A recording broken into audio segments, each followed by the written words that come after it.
Burlavon. What's this? One of the Earth Clan. Ah, a very famous one, yes? You are the one called Shepherd. You were at Torfin, correct? You led the final assault against the enemy base, if memory serves. I don't like strangers keeping tabs on me. Forgive me, Earth Clan.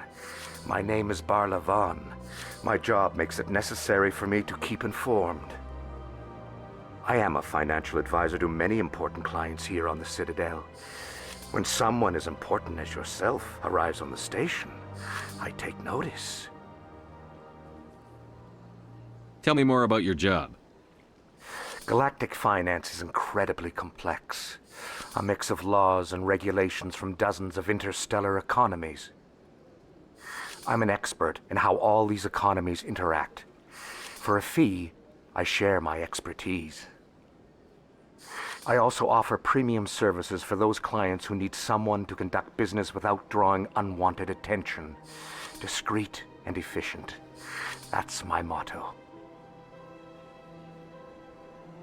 Sounds pretty shady. Everything I do falls completely within the bounds of interstellar commerce law.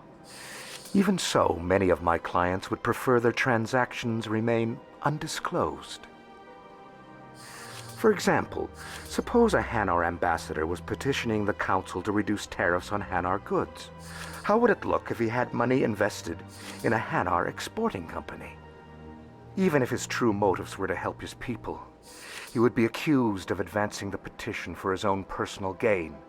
I can keep his personal finances private.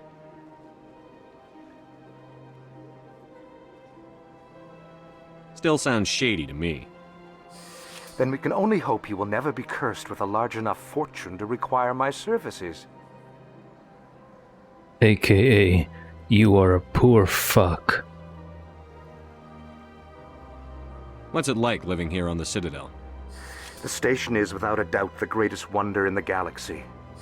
It is a technological marvel, but its true splendor goes much deeper than the hull and engines. From the Presidium to the wards, the entire station is a testament to the success of the Council. All the species of Citadel spaced together in a single strong community. What are the wards like? The cultural heart of the galaxy. They pulse with the lifeblood of millions of citizens from dozens of different species. You never know what you'll find out in the wards, Commander. It's always full of surprises. Fortunately, most of them are pleasant. Most of them are pleasant. Tell me about the unpleasant ones, so I can avoid them. What makes the Presidium so special? It is the political center of Citadel space. 80% of all intelligent species in the known galaxy acknowledge the Council's authority on interstellar matters. But only the most powerful and influential species have embassies here on the Presidium. This level of the station is reserved for the elite, Shepard. People like us.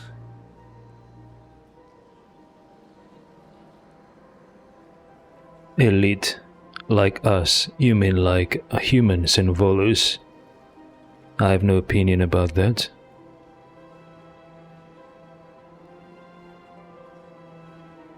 I should go.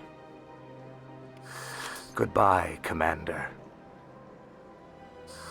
How can I be of assistance to you today, Earth Clan? I should go. Goodbye, Commander.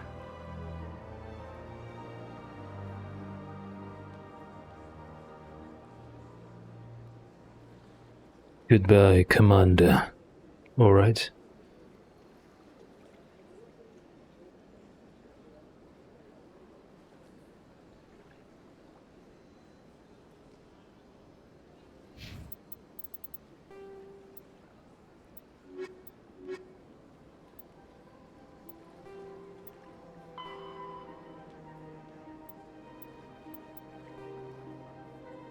Citadel Station, wards. The majority of the Citadel's population lives in the wards, the 5 massive arms of the station that house the residential and commercial districts. Many galactic races have established cultural enclaves here. Population density and cost of living are extremely high, akin to Earth cities such as Hong Kong and Singapore. What about San Francisco? And Los Angeles? The wards are open-topped. I think those cities are also expensive, right? What about Tokyo? Tokyo, yeah, pretty much all the big cities that lie near the sea, near the coasts. The wards are open-topped, with skyscrapers rising from the superstructure. Towers are sealed against vacuum, as the breathable atmosphere envelope is only maintained to a height of about 7 meters. Ah, the atmosphere is contained by the centrifugal force of rotation and a membrane of dense, colorless sulfur hexafluoride gas, held in place by carefully managed mass effect fields. Okay, so in the wards, the breathable atmosphere only up to a height of about 7 meters. So if there is a species whose height is above 7 meters, they have to wear breathing device. Right? I mean, I assume there will be species whose height is above 7 meters.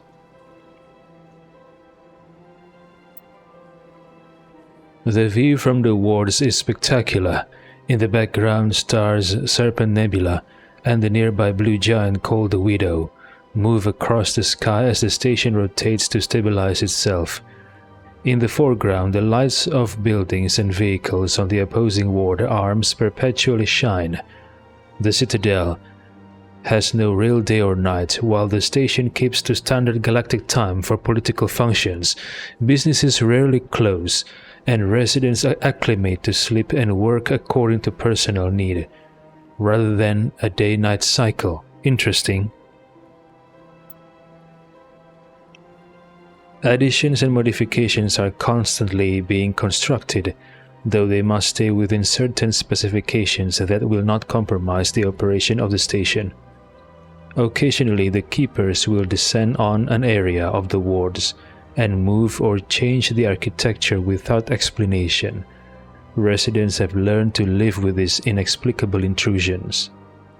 Yeah, I guess they are maintaining the station to make sure it keeps running optimally.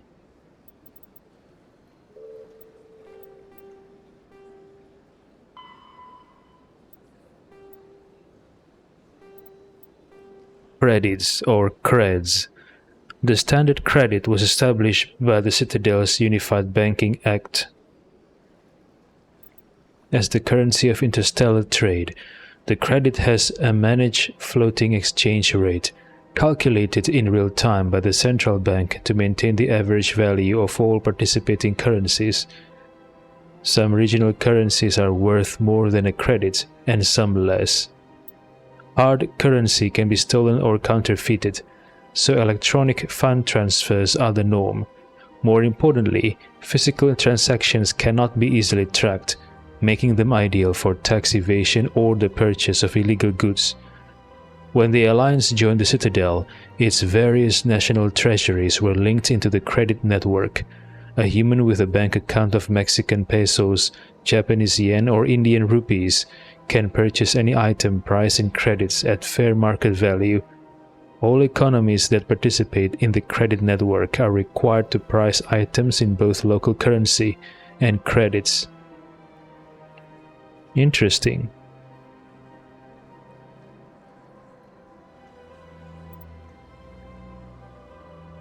I think the real reason for the credit network is not to protect the owner from theft or businesses from counterfeit, but to keep track and control of the populace. I hate that.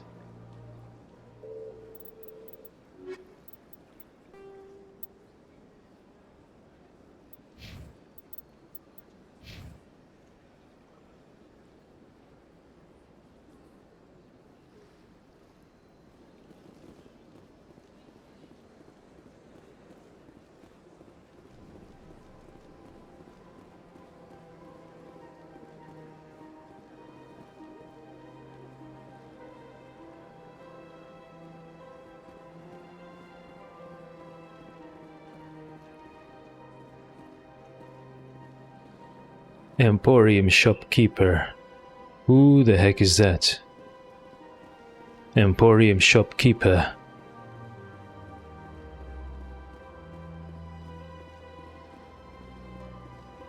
Ah, human. This one is greatly pleased to see you here in my decadent emporium.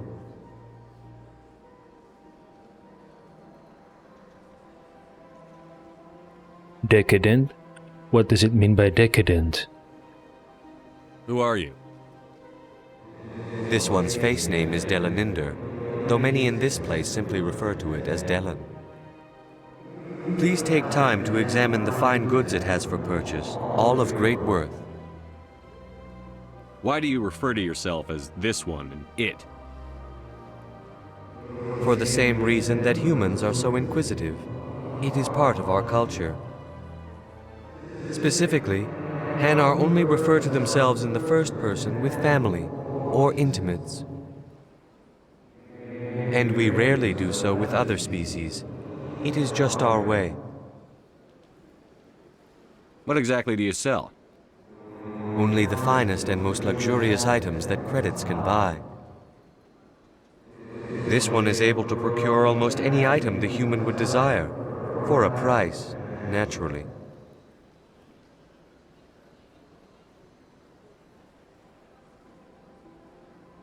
Who are you? Please take time to examine the fine goods it has for purchase, all of great Who are you? worth. This one's face. Please take time to examine the fine goods it has for purchase, all of great worth. What exactly do you sell? Only the finest. This one is able to procure almost any item the human would desire. I'd like to see these rare and wonderful items. Oh, this one is pleased to do so, human. You will not be disappointed.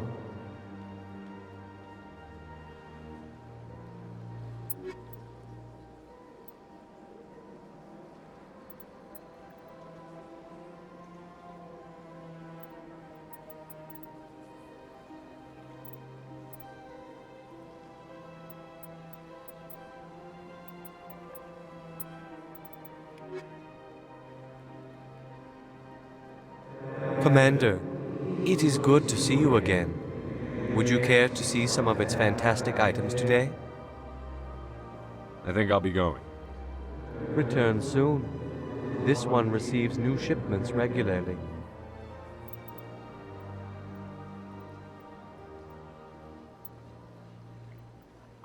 The Elcor are the Hanar are a citadel species known for excessive politeness. They speak with scrupulous precision and take offense at improper language. Hanar that expect to deal with other species take special courses to help them unlearn their tendency to take offense at improper speech. All Hanar have two names. The face name is known to the world. The soul name is kept for use among close friends and relations. Hanar never refer to themselves in the first person in conversation with someone they know on a face name basis. To do so is considered egotistical, so instead they refer to themselves as this one, or the impersonal it. Their homeworld, Kajay, has 90% ocean cover and orbits an energetic white star, resulting in a permanent blanket of cloud. Due to the presence of Prothean ruins on the world, many Hanar worship them, and Hanar myths often speak of an elder race that civilized them by teaching them language.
That's nothing.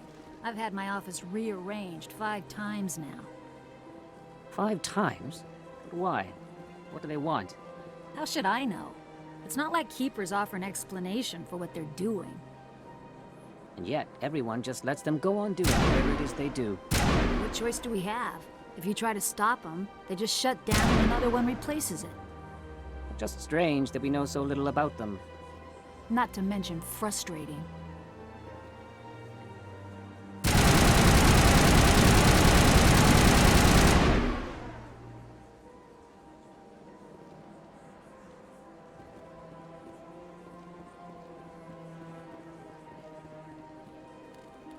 Nelina.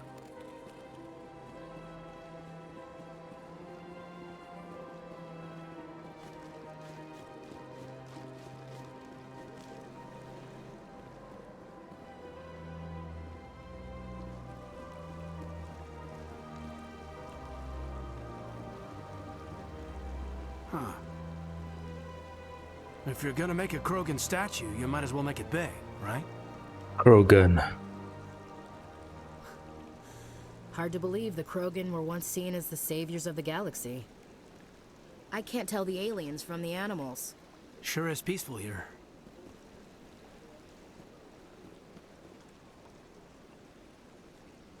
Welcome to Presidium Tourism Terminal 3.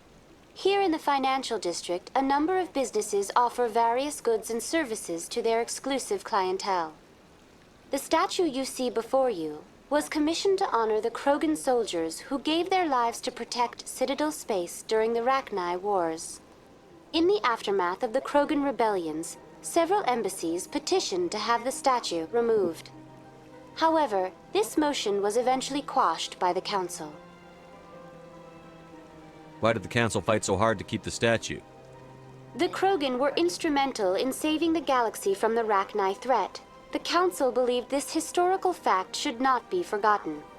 The Council also hoped that preserving the memorial would improve diplomatic relations with the Krogan and bring about a peaceful resolution to the rebellions. Unfortunately, the Krogan refused to negotiate and only surrendered after their population and homeworlds had been ravaged by the Turians. Sounds like they got what they deserved. I am sorry, but a value judgment of that nature goes beyond my programming. Tell me more about the Krogan rebellions. In recognition of their efforts during the Rachni Wars, the Krogan were granted several new colony worlds by the Council. Over the next 400 years, the Krogan species began to expand. Blessed with an extremely high birth rate, their numbers began to swell. Faced with a critical overpopulation crisis, the Krogan started a violent colonization of nearby worlds inhabited by other Council species. The Krogan rebellions had begun. For a full century, the Council and its member species fought to bring the Krogan under control. With the aid of the newly discovered Turian Empire, they were ultimately successful. You needed the Krogan to stop the Rachni, then you needed the Turians to stop the Krogan. So who's gonna stop the Turians? I am sorry, but that question is beyond my programming parameters. The Turians are members of the Citadel Council. They are not a threat to galactic peace. What were the Rachni Wars? Nearly 2,200 years ago, explorers seeking to expand Citadel space opened up mass relays leading to systems controlled by the Rachni. A highly intelligent and aggressive insect race, the Rachni unleashed a war of conquest against the rest of the galaxy that lasted for nearly 3 centuries. The emergence of the Krogan finally turned the tide in favor of the Citadel species. Krogan forces provided the numbers necessary to halt the Rachni advance and drive them back. The Krogan then pursued their retreating fleets. Able to survive the harsh environments of the Rachni homeworlds, the Krogan hunted their enemy to extinction. Was it really necessary to wipe them out? I am sorry, but a value judgment of that nature goes beyond my programming. Why did the Council fight so hard? The Council also hoped that, unfortunately, the Krogan refused to negotiate and only surrendered after their population and homeworlds had been ravaged by the Turians. Interesting. When Avina explains to Shepard about what happened to the Rachni, Shepard kinda question whether it's necessary to make the Rachni extinct. But when Avina explained to Shepard what happened to Krogan and their homeworlds, Shepard's option is only to say serves them right. Well, I guess that's because... I guess maybe Shepard says serves them right because the Krogans are not extinct.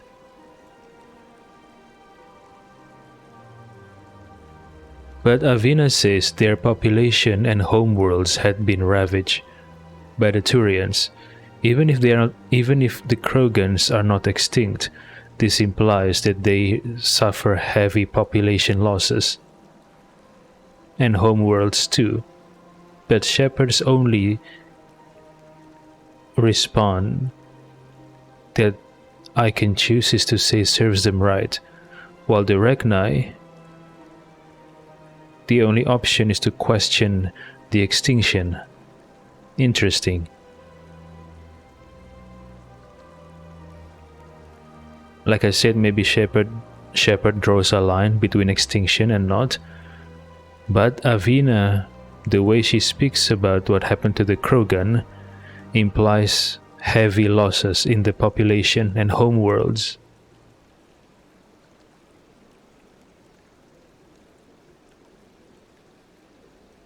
So, I don't know. Interesting how Shepard has two different response to similar situations.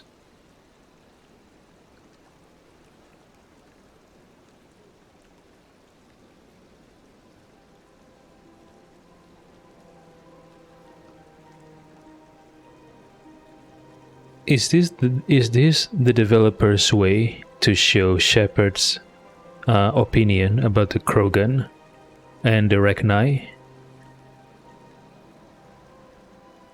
Or are the developers alluding to something that's inspired them in real life? I think I'm reading too much into things, but I just find it fascinating, interesting. That's all for now. Thank you for using Avina. Have a pleasant day. Welcome to Presidium Tourism Terminal 3. The statue you see before in the aftermath of the Krogan rebellions. That's all for now. Thank you for using Avina.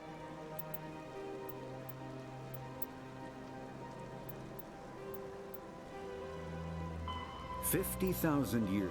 Though now extinct, the Rachni once threatened every species in Citadel space. Over 2,000 years ago, explorers foolishly opened a mass relay to a previously unknown system and encountered something never seen before or since, a species of spacefaring insects guided by a hive mind intelligence. Unfortunately, the Rachni were not peaceful, and the galaxy was plunged into a series of conflicts known as the Rachni Wars. Attempts to negotiate were futile, as it was impossible to make contact with the hive queens that guided the race from beneath the surface of their toxic home world. The emergence of the Krogan ended the Rachni Wars. Bred to survive the harshest environments, the Krogan were able to strike at the queens in their lairs and reclaim conquered Council worlds.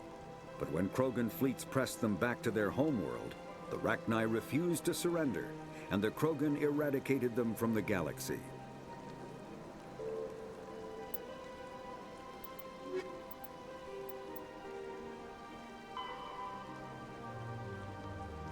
Krogan rebellions.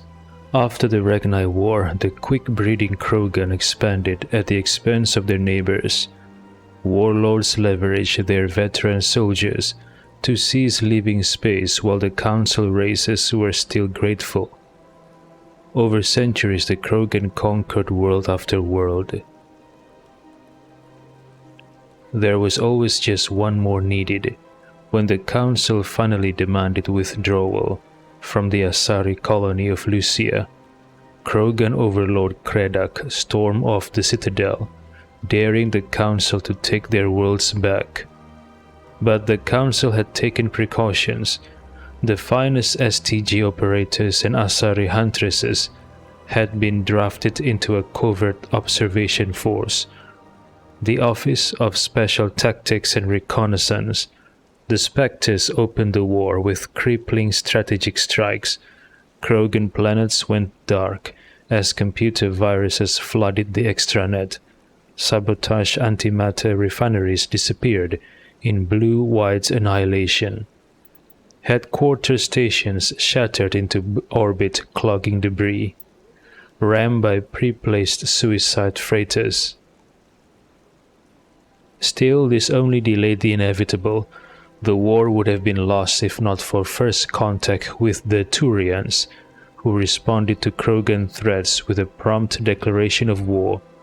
Being on the far side of Krogan space from the Council, the Turians advanced rapidly into the lightly defended Krogan rear areas. The Krogan responded by dropping space stations and asteroids on Turian colonies. 3 worlds were rendered completely uninhabitable. This was precisely the wrong approach to take with the Turians. Each is first and foremost a public servant, willing to risk his life to protect his comrades. Rather than increasing public war weariness, Krogan tactics stiffened Turian resolve. The arrival of Turian task forces saved many worlds from the warlords' marauding fleets, but it took development of the genophage bioweapon to end the war. There were decades of unrest afterwards. Rogue warlords and holdout groups of insurgents refused to surrender or disappeared into the frontier systems to become pirates. Warlord Kredak.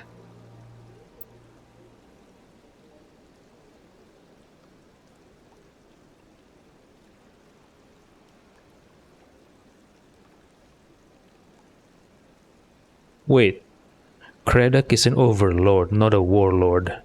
So I guess Kredak is the lord of the warlords.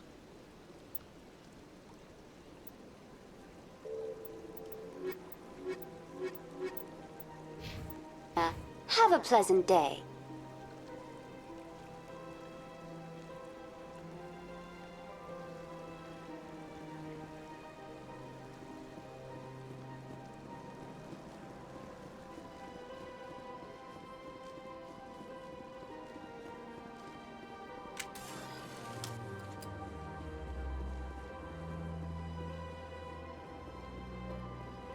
Welcome, I am Naylina.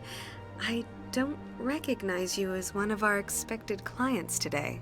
Would you like me to see when the consort will be able to meet with you? Can't I just go in? I'm afraid not. Yeah, you must understand there are many who seek the consort services. But if you wish to leave your name, she'll make every effort to meet with you. Commander Shepard, with the Alliance Navy. Excellent. You should hear something in 3 or 4 months. Nobody's worth that much of a wait. Well, that's not for me to judge.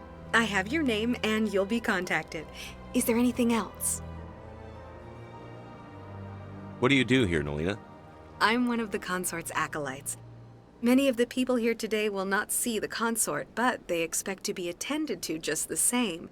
It's our job to ensure that they leave contented. What exactly do you attend to? Well, each acolyte has her unique abilities. Some soothe with song, others with conversation. As much as possible, we seek to match the needs of our clients to the skills of our acolytes. My specialty is touch. My fingertips can find every tension point in your body and relieve it. I'd like to try out your services. Excellent. I'll add you to our client list. We should be able to see you in 3 or 4 months. So even just to see the acolyte, I need 3 or 4 months, just like I'm going to see, what was the title again? Nobody's worth that much of a wait. Well, that's not for me to judge. I have your name and you'll be contacted. Is there anything else? Consort, yeah.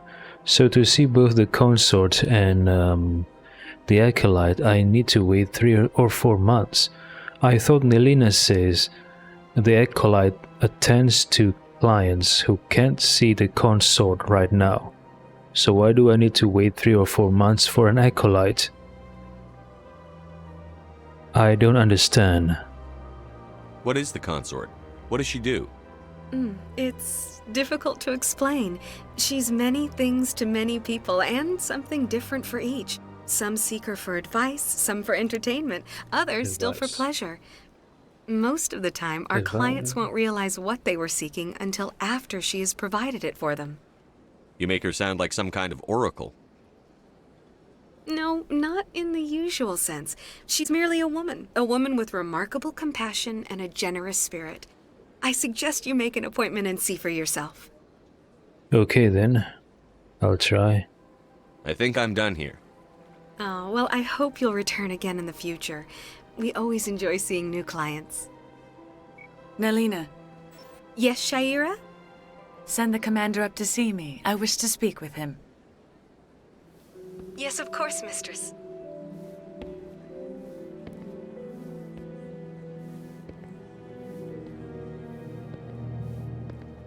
Huh. It appears the consort has taken notice of you. She'd like to meet with you now. What does she want to see me for? I don't know. You'll have to ask her yourself. Just head upstairs. She'll be waiting for you. Wait, did Nelina just winked? Did this? Nelina just winked at me? What the heck? The consort still awaits your visit.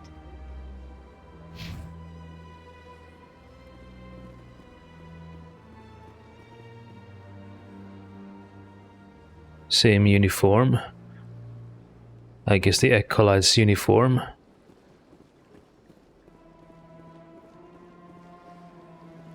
I see even the humans find the consort irresistible. An hour here is better than a year on leave. If only I could afford to come more often. No questions now. I'm trying to relax. I see even the humans find the consort irresistible. An hour here is better than a year on leave.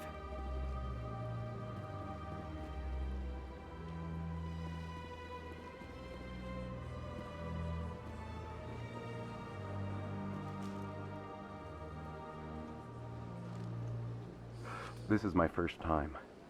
I can't believe I didn't come sooner. I'd spend all day here if I could. Isn't this place terrific? This is the most relaxed I've been in days. This is my first time. I can't believe I didn't come sooner. Welcome. It is a pleasure to see you. Please, relax and enjoy yourself. Human military? You'll enjoy it here, I think. Why? Why do you think a human military would enjoy it here? Is she implying that a human military would enjoy this more than other clients? At ease, officer. This is a place of peace. Welcome. It is a pleasure to see you. Please, relax and enjoy yourself. Human military? You'll enjoy it here, I think.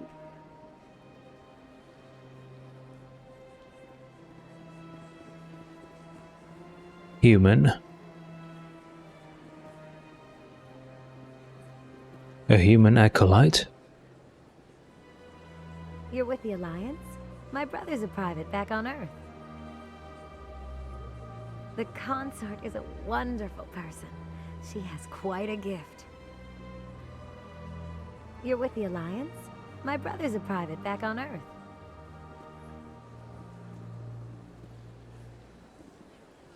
Okay, they have the same theme, all of them, the uniforms.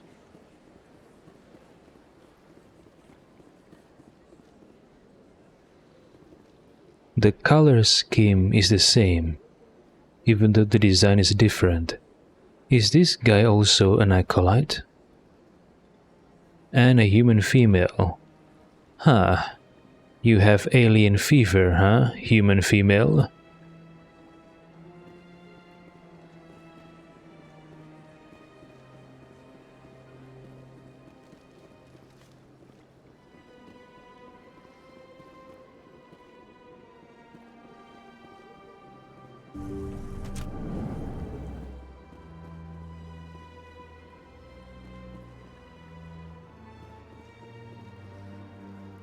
Aquarium. No fish. Drinks. That is close enough, Commander. I've heard a great many things about you since your arrival here in our citadel. You wanted to speak with me? I have a certain problem that could use your expertise. Tell me about this problem you're having. I have a friend, Septimus, a retired Turian general. I won't discuss the details, but he wanted me to be more than I could be. We had a falling out. Now he spends his days in Cora's den, drinking and spreading lies about me. If you would speak to him as a fellow soldier, I believe he will listen to you and let the matter be. I never told you that you can touch me. Don't touch me. Please. What happened between you? I respect his privacy too much to go into the details. If he wishes to tell you what happened, that is his prerogative. I don't make any promises, but I'll see what I can do. Thank you, Commander. That is all I can ask. Appeal to his sense of honor. Remind him of his position as a general. If you can convince him to stop spreading lies about me, I would be very grateful. Please. Keep your cheek away from my now face. I must ask you to take your leave. I have many clients waiting to see me. Please, Commander. I ask that you return to me only after you have spoken with Septimus. Please, Commander. I ask that you return to me only after you have spoken with Septimus. Should I wash my face after she rubs her cheek on my face?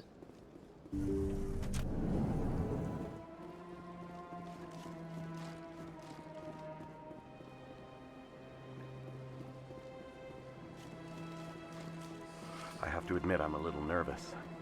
That's understandable. Many are a little unsure what to expect their first time.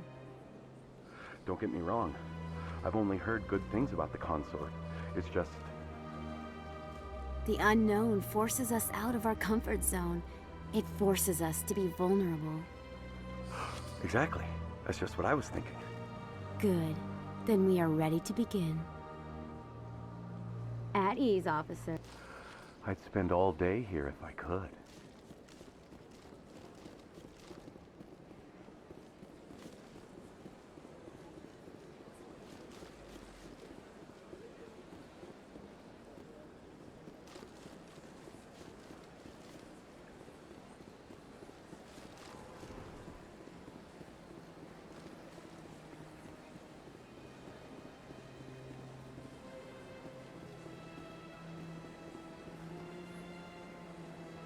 Another human female with alien fever.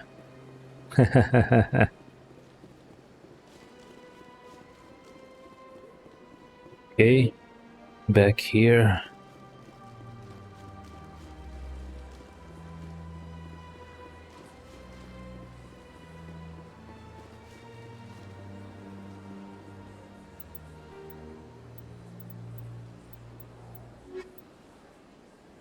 The Asari were the first, roughly 1,200 years ago. The Asari, roughly 1,200 years. Okay, so there are three counselors. This one is a Turian, this one is an Asari, so the other one... The Asari were the first species to discover the Citadel. When the Solarians... So the other one must be the Solarians.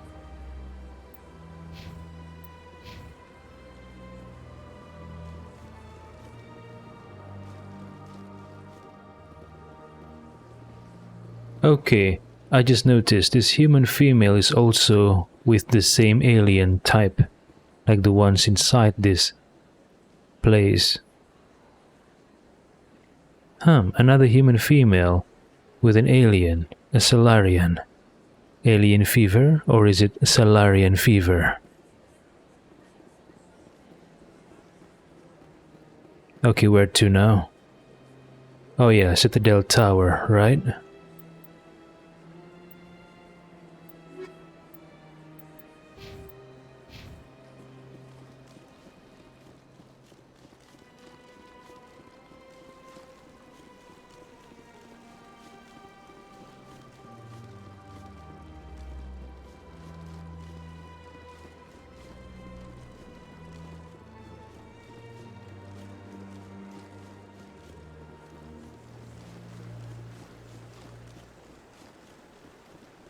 Huh. Anyone else hear that low hum? Sounds like it's coming from that statue. Makes my teeth tingle. Yeah, I think I heard this one before. Ashley also had something to say. Art doesn't normally do much for me, but that relay statue, I like.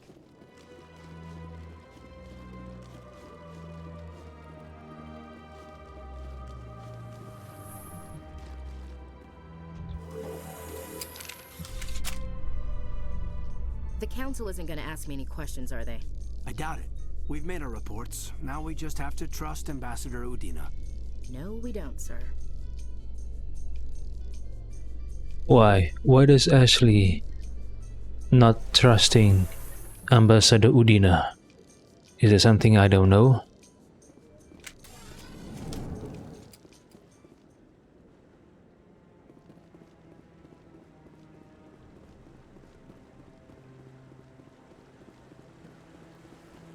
Saren's hiding something.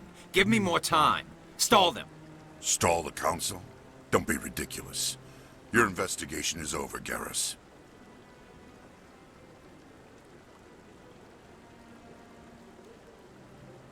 Commander Shepard, Garrus Vicarian. I was the officer in charge of the CSEC investigation into Saren. Garrus Vicarian. Sounds like you really want to bring him down. I don't trust him. Something about him rubs me the wrong way. But he's a Spectre. Everything he touches is classified. I can't find any hard evidence. I think the council's ready for us, Commander. Good luck, Shepard. Maybe they'll listen to you. You don't want to keep the council waiting. You don't want to keep the council waiting.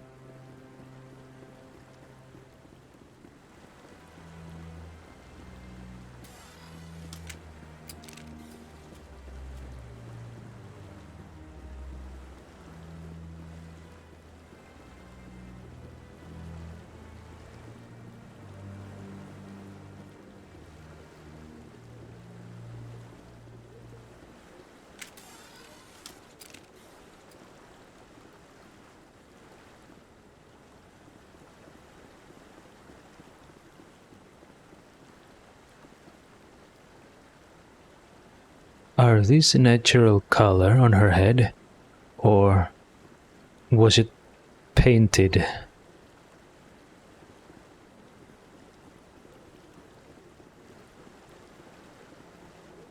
You sure have to climb a lot of stairs to reach the council. Think that's supposed to be symbolic of their importance? I like that fountain. It's very soothing. This one? You sure have to climb a lot of stairs to reach the council.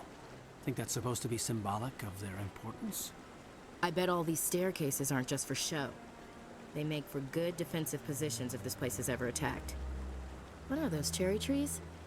I bet all these staircases aren't just for show. They make for good defensive positions if this place is ever attacked. What are those, cherry trees? Yeah, I think these are cherries. The one I'm looking at right... Ooh. A cherry. A split cherry. Oh, a split cherry. Or twin cherries.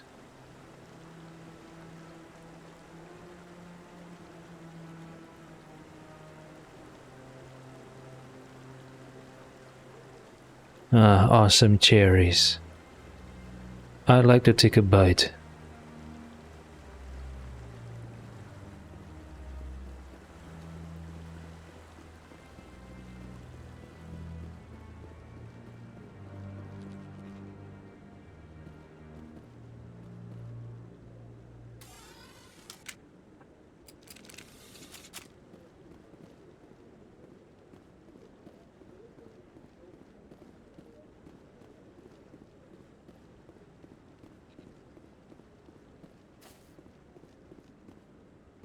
don't be ridiculous.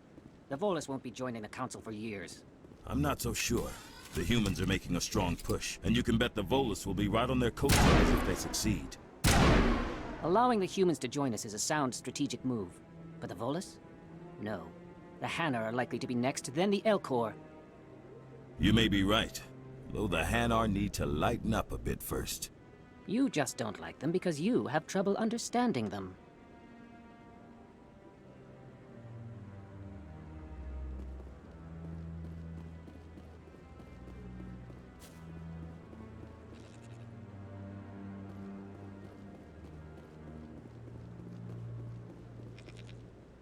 Rear Admiral Kahoku.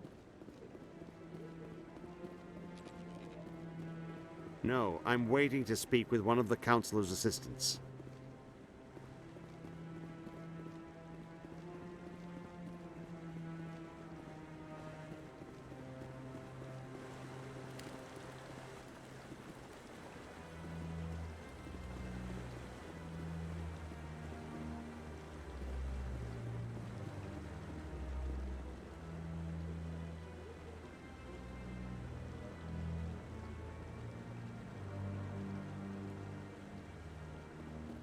No, I just want to ask a couple of questions.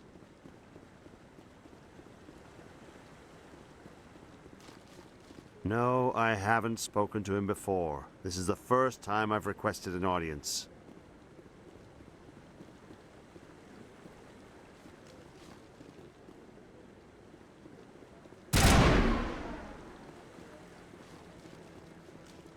Yeah, I'll wait.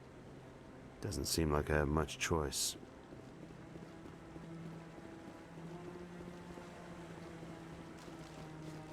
Yes, I'm still waiting.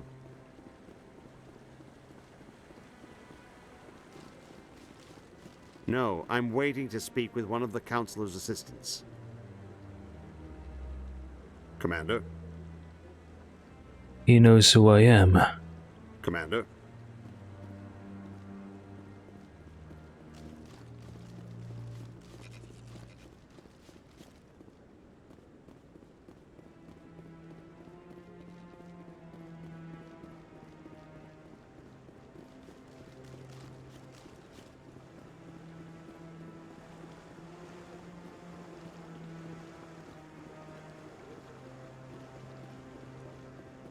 I bet all these staircases aren't just for show. They make for good defensive positions if this place is ever attacked.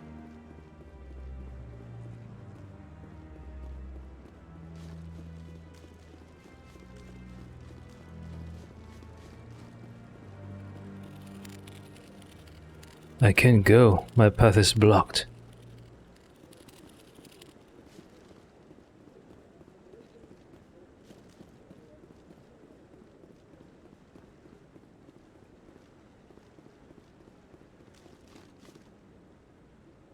Who are you waiting for?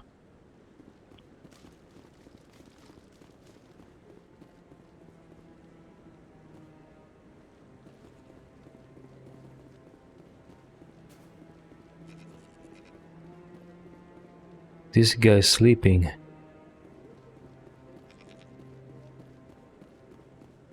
Look at this, another human female with a Salarian. Human females have Salarian fever, huh? I guess these Salarians really know how to plow human females.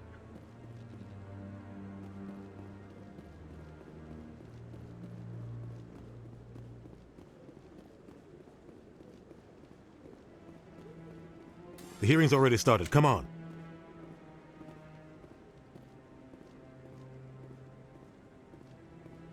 The Geth attack is a matter of some concern, but there is nothing to indicate Saren was involved in any way. The investigation by Citadel Security turned up no evidence to support your charge of treason. An eyewitness saw him kill Nihilus in cold blood. We've read the Eden Prime reports, Ambassador. The testimony of one traumatized dock worker is hardly compelling proof. I resent these accusations. Nihilus was a fellow Spectre and a friend. That just let you catch him off guard. Captain Anderson, you always seem to be involved when humanity makes false charges against me. And this must be your protege, Commander Shepard. The one who let the beacon get destroyed. The mission to Eden Prime was top secret. The only way you could know about the beacon was if you were there. With Nihilus gone, his files passed on to me. I read the Eden Prime report. I was unimpressed. But what can you expect from a human?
Saren despises humanity.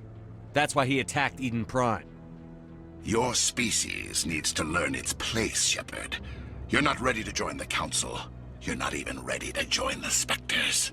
He has no right to say that. That's not his decision. Shepard's admission into the Spectres is not the purpose of this meeting. This meeting has no purpose. The humans are wasting your time, Counselor, and mine. Saren's hiding behind his position as a Spectre. You need to open your eyes. What we need is evidence. So far, we've seen nothing. There is still one outstanding issue. Commander Shepard's vision. It may have been triggered by the beacon. Are we allowing dreams into evidence now? How can I defend my innocence against this kind of testimony? I agree. Our judgment must be based on facts and evidence, not wild imaginings and reckless speculation. Do you have anything else to add, Commander Shepard?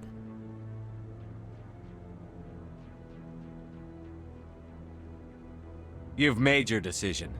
I won't waste my breath.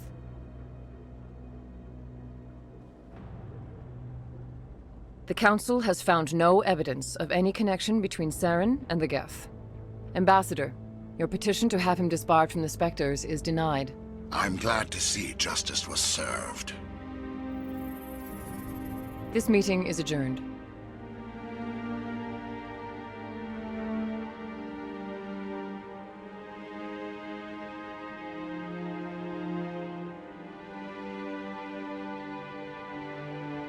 It was a mistake bringing you into that hearing, Captain. You and Saren have too much history. It made the Council question our motives. I know Saren.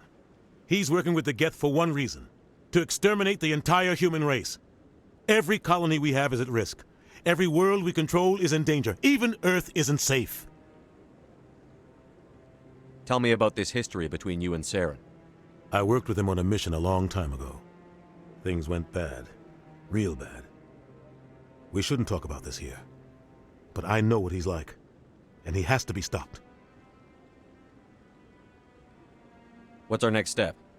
As a Spectre, he's virtually untouchable. We need to find some way to expose him.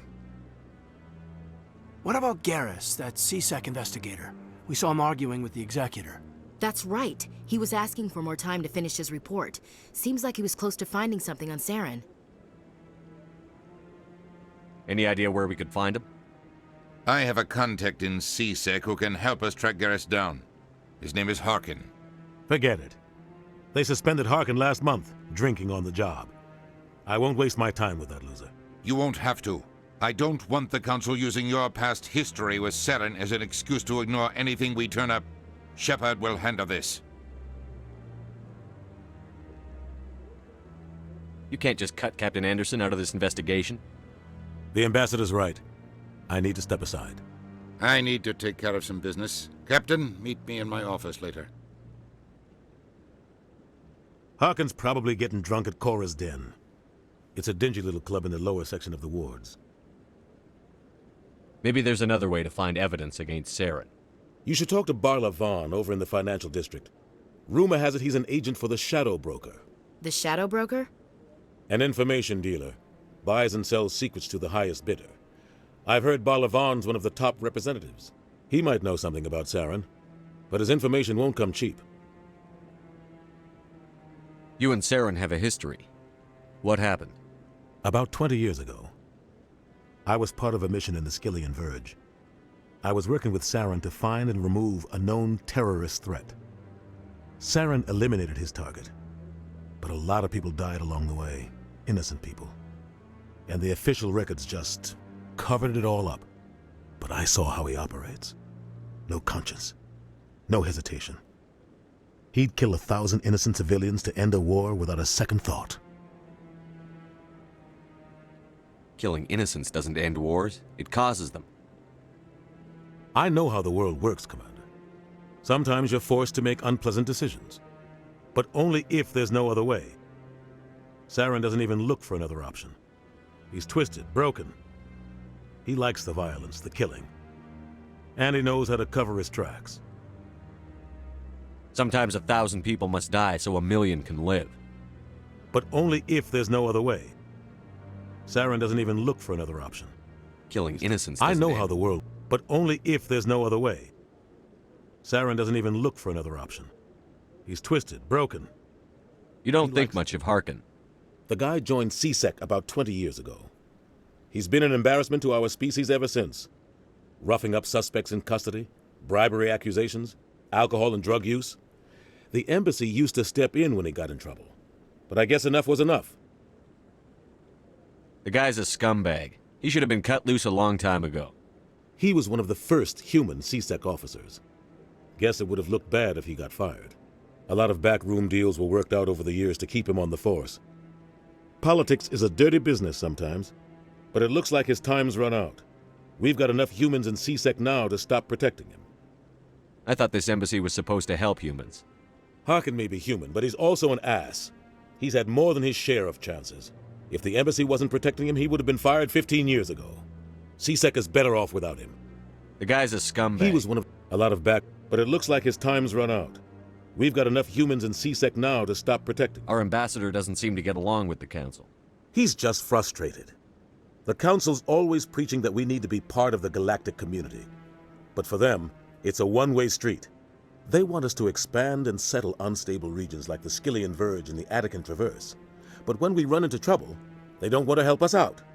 Everyone knows it's only a matter of time until we get a seat on the council. The ambassador just thinks it should happen sooner rather than later. And I agree. Who cares if we get a seat on the council? What's the big deal? If the council passes a ruling on an interstellar matter, we have to follow it. We don't have the fleets or political allies to defy them. Once we get a seat on the council, we'll be able to influence those rulings, protect our own interests. No more jumping through hoops whenever we want something. Take this mess we're in now. If humanity had a seat on the council, we'd just send the Citadel fleet out to take care of Saren and his Geth. Problem solved. Maybe they'd let us join the council if we were more willing to cooperate with the other species. Of course they would. If we did everything they told us to, they'd love to have us on the council. But it wouldn't be much of a deal for us. I understand their side. They don't want us dominating the council. It's founded on cooperation and alliances. But we have to look out for our own interests too.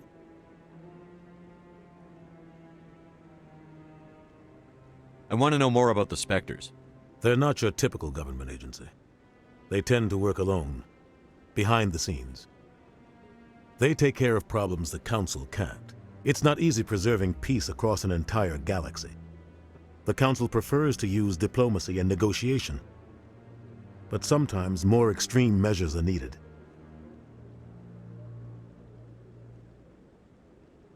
What happens when a Spectre goes rogue, like Saren? It doesn't happen often. The Council is careful when they select their candidates. But when something does go wrong, there's usually only one solution. Send another Spectre to bring the rogue agent down. They sound like shadow operatives. Everything about them is classified. We don't even know how many there are. The latest Alliance estimate puts their numbers under 100. But the Council couldn't do its job without them. They're the Citadel's top agents, the last line of defense, the final option before open war. The entire galaxy respects and fears them. If a Spectre shows up, you know something big is about to happen. How do they decide who becomes a Spectre? You can't just apply to join. There's no training program. Spectres aren't made. They're born. The Council's always looking for exceptional individuals. People who can get the job done, like you. They've been watching you for years. They see something in you. They want you on their side. Nihilus was supposed to give them a final recommendation, but with him gone, things are still up in the air. What's their command structure like? There is no command structure. Each Spectre answers directly to the Council. Sometimes they're sent on specific missions. Other times, they act on their own. They tend to operate outside the law, do whatever it takes to accomplish their goals. The Council just turns a blind eye. Spectres have a lot of power, Shepard. Tell me about Barlavon. He specializes in moving large sums of money without leaving a paper trail. A financial genius, doesn't do anything illegal, but he knows all the loopholes. He's got an impressive client list. Ambassadors, diplomats, Spectres. That's probably why the Shadow Broker uses him. Tell me more about the Shadow Broker.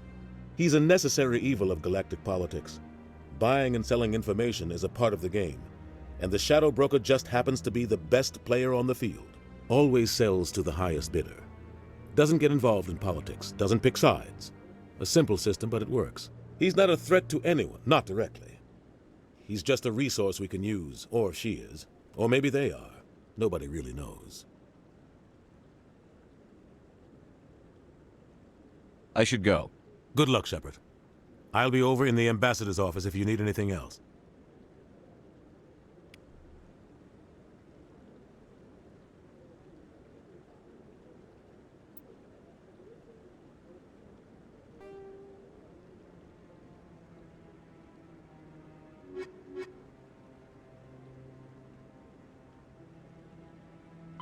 The Asari were the second species to join the Citadel.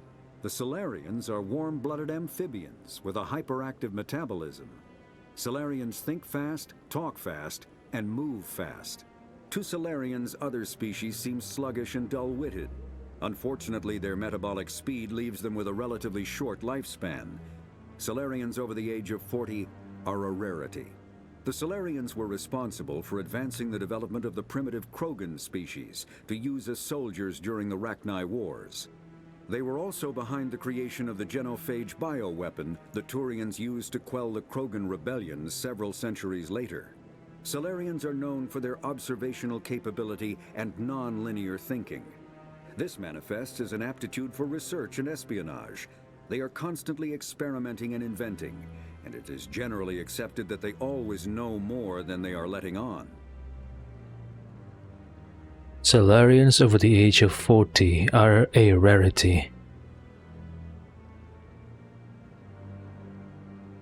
They are responsible for the creation of the genophage bioweapon the Turians used to quell the Krogan rebellions.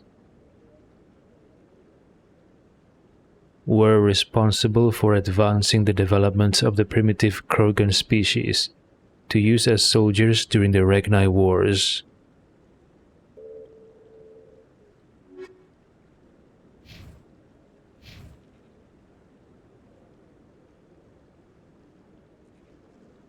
The ambassador wants me to speak to Harkin. Captain Anderson, disagree? He gave me an alternative, Barlavon. So Shadow Broker is an information dealer, and Barlavon works for the Shadow Broker.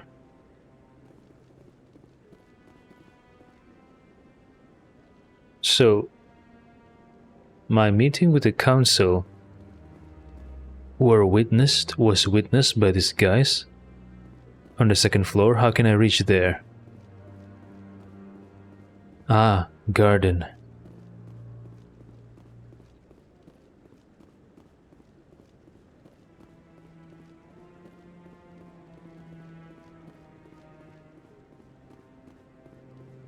There's a garden below. How can I get there?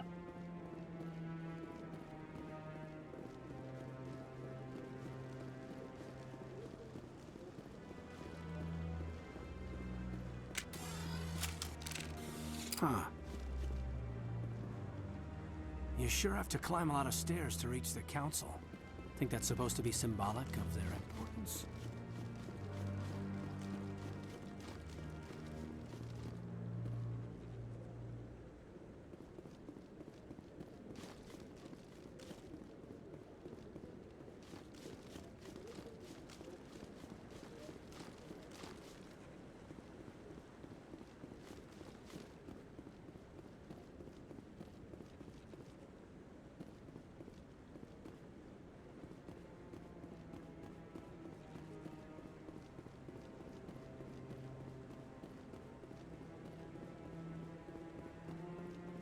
That guy's up to something. What guy? The one over by the keeper. Chorban? Korban? What are those, cherry trees? Not enough data yet.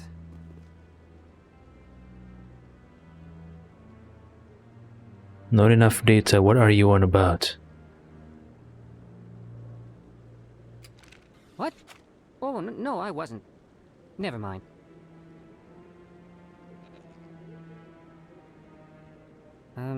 Yes, is there something you want? Why are you so interested in the Keepers? Keepers? I've got no interest in the Don't get coy. I know what I saw. I'm not so sure I should be talking to you about this. We're just talking. Is there something wrong with that? No. I guess it wouldn't hurt to tell you. I'm using a small scanner to gather readings on the Keepers. So far I've had mixed results. I find it difficult to get near the creatures. Why were you being so secretive about it, though? Well, technically we're not supposed to disturb the Keepers. I don't really think my scanning disturbs them, but the authorities might disagree. I'd like to do it more openly, but it's not really worth getting arrested over. I could help you out. I'm not worried about the authorities. I don't even know who you are. I'm Commander Shepard, with the Alliance military. Well, I suppose I could use the help. You'll need this. It's the scanning device I developed. Activate it each time you see a Keeper. All collected data will automatically upload to my database. I'll even send a few credits your way for each unique scan. What are you doing with the data once you've scanned it? Trying to learn whatever I can about the Keepers. We see them working everywhere, yet we know so little about them. I'm a scientist. I want to know what makes them tick. What are you doing with the data once you've scanned it? We see them. I'm a scientist. I want to know I what should makes get them going then. Yes, I have much work myself. So long, and good luck with the scanning.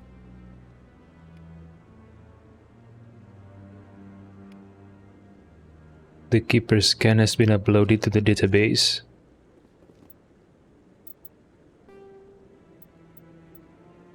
Chorban, a Solarian scientist, has discovered a way to scan the Keepers, but the Citadel authorities do not like people disturbing the insect-like creatures. You offered to help Chorban and he gave you his scanning device. Each time you scan a Keeper, the data will be sent to him automatically. You have the scanning device. Every time you discover a new Keeper, scan it and the data will be transmitted automatically.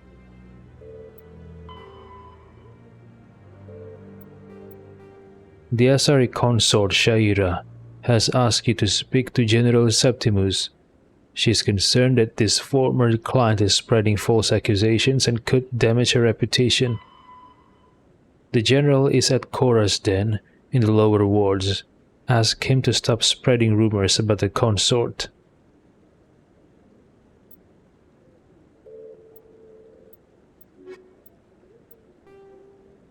Garus Vakarian, a Turian CSEC officer, might be able to help you against Saren.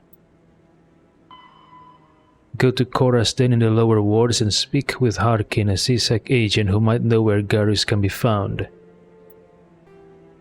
An agent for the Shadow Broker named Barla Vaughn might be able to provide you with more information about Saren. Head to the bank in the financial district of the Presidium and speak with Barla Vaughn. You have to prove to the Citadel Council that Saren. You have to prove to the Citadel Council that Saren, one of their Spectre agents, has gone rogue. You need to find some proof that Saren is connected with the Geth. 1 out of 20, scanner.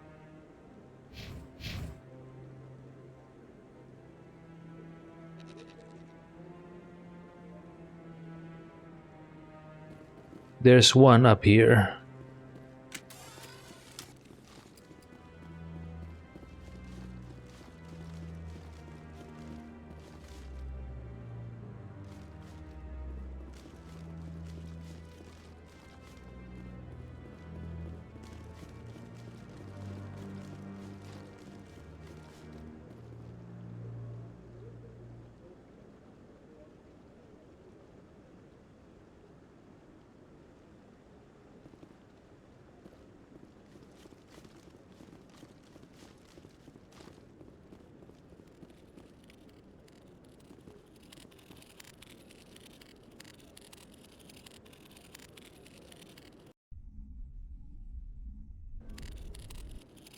Huh. This is it. The very heart of the Citadel. The pinnacle of galactic power. Kinda makes your head spin if you think about it too much. So, this is where the Council passes judgment on all this little Ever get the feeling ran over our heads, Commander? You sure have to climb a lot of stairs to reach the Council. Think that's supposed to be symbolic of their importance?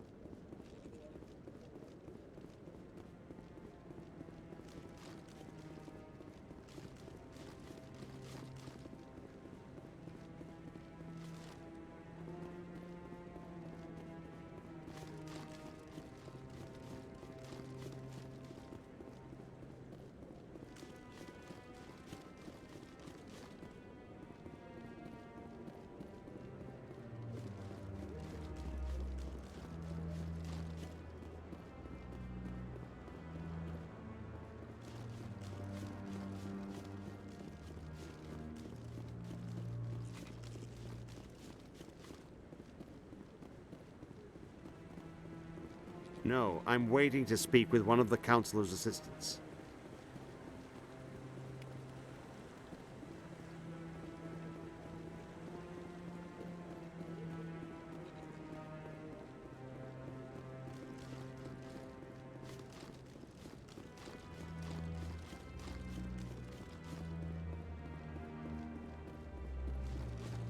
Maybe. But I wouldn't believe everything you hear. That's just it. I'm hearing it everywhere. It's not just isolated rumors. Do you really think Saren could be involved in something like that without the Council knowing it? Maybe the Council does know. Everyone already assumes he's just doing their dirty work. That's dangerous talk. I'd be careful who you mention that to. I know. But if it's true, shouldn't we be doing something about it? No. And I'll thank you to keep me out of it if you do. This one hypothesizes that the Council knows what Saren is doing?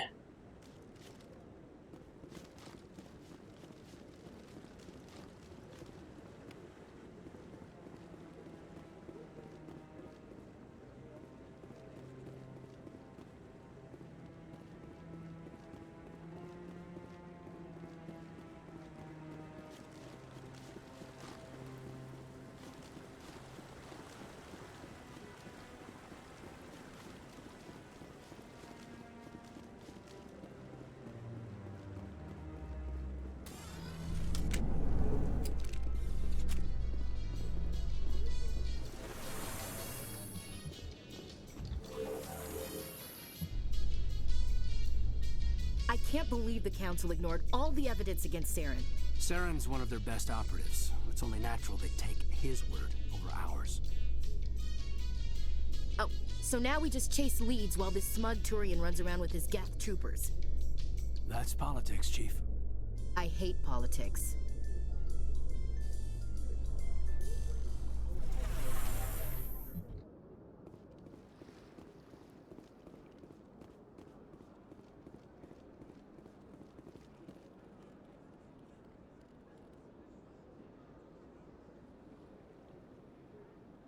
Towards access.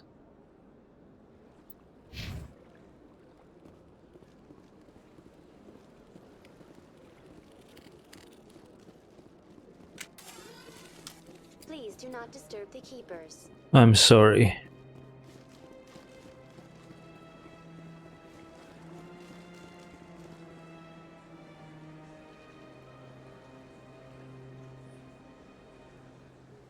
I've told you before, you're not allowed in here. This one believes it has the right to move freely through this area. You're creating a public disturbance. It's against Citadel regulations. This one is unsure why the other would not wish word of the Enkindlers to be spread.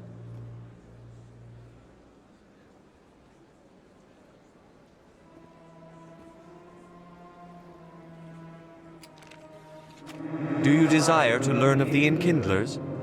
Or has the Honorable CSEC officer enlisted assistance? What's going on here? The CSEC officer requests that this one purchase an evangelical permit to spread the truth of the Enkindlers. So you're breaking the law by preaching without a permit right now? The CSEC officer states that preaching in this place is forbidden, and preaching anywhere on the Citadel requires a permit.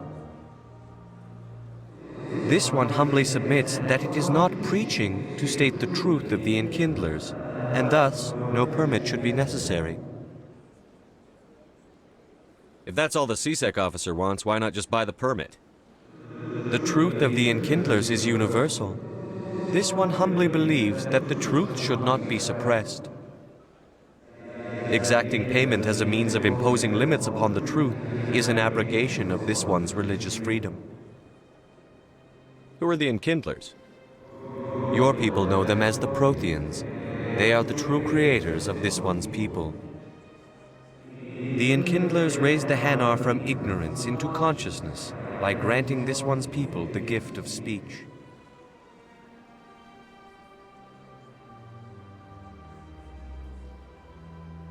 Let me talk to the CSEC officer. Perhaps I can explain the situation. This one would be most grateful for the assistance. Please let this one know if success is achieved. That Hanar refuses to listen to reason. Why can't it act in an orderly and lawful manner? Are there laws being broken here? I am not unreasonable. The Hanar is free to spew its nonsense once it purchases an evangelical permit. Why don't you just arrest the Hanar? I could arrest the Jelly, but my superior has requested that I find a solution that does not anger the Hanar.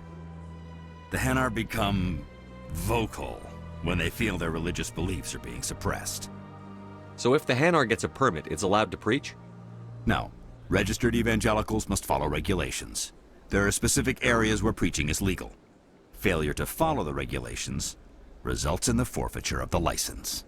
Okay, so there are two requirements: the permit and to preach in areas where it is allowed to preach.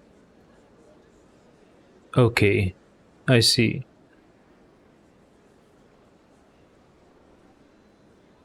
What's the purpose behind the evangelical permits? Forcing religious evangelicals to register for a permit weeds out undesirables. It keeps the area safe. The Citadel is too important to become a battleground for a religious war.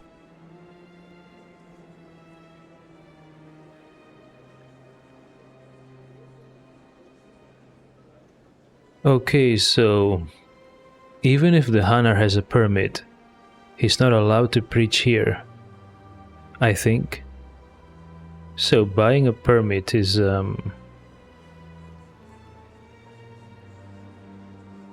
it's not the only requirement, but also the Hanar must follow regulation in regards to where it's allowed to preach. I am kinda indifferent when it comes to preaching zones or no preaching zones. But for the preacher to have a permit before they can preach in the preaching zones, I'm kinda iffy about it, you know? Because then all the preachers will be filled by those who will never criticize the state.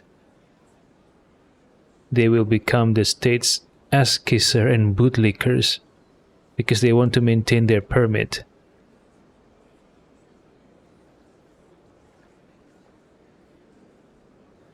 Like I said, I'm kinda indifferent about the no preaching zones.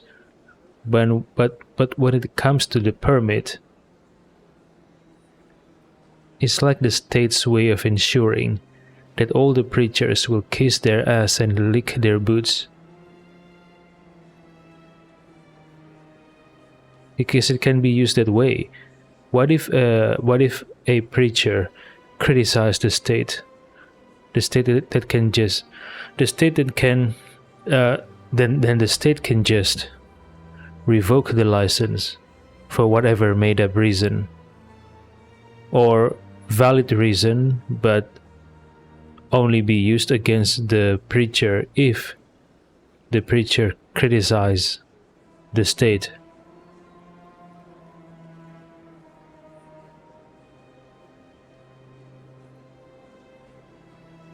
Okay.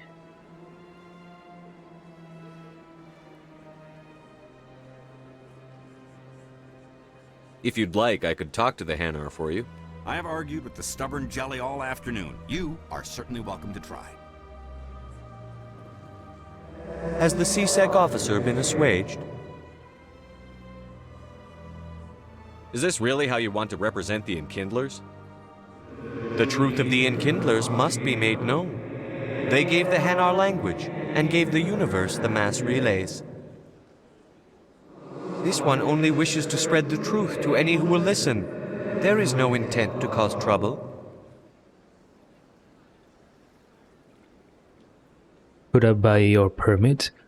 Well, like I said, even if it has a permit, it still has to follow the rule about no preaching zones or preaching zones.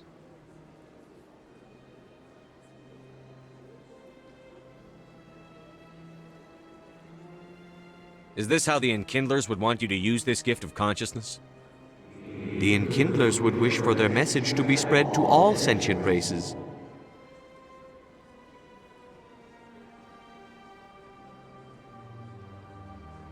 The Enkindlers wouldn't wish their message to be spread by breaking society's laws. This one hears wisdom. Perhaps enthusiasm has clouded judgment in this matter. This one departs now, and will not intrude upon the Presidium again.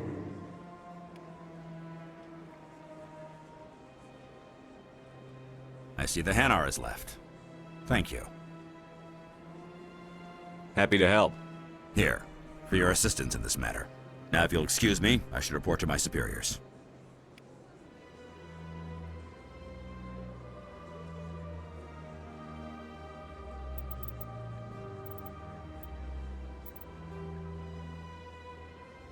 You have helped the CSEC officer and convinced the Hanar to preach in a more appropriate location.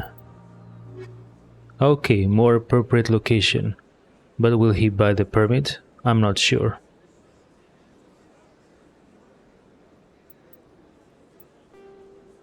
The beacon on Eden Prime was destroyed before it self-destructed. It burned horrific images of death and galactic destruction into your mind. Whether these are images of the past or warnings of the future, you can't really say.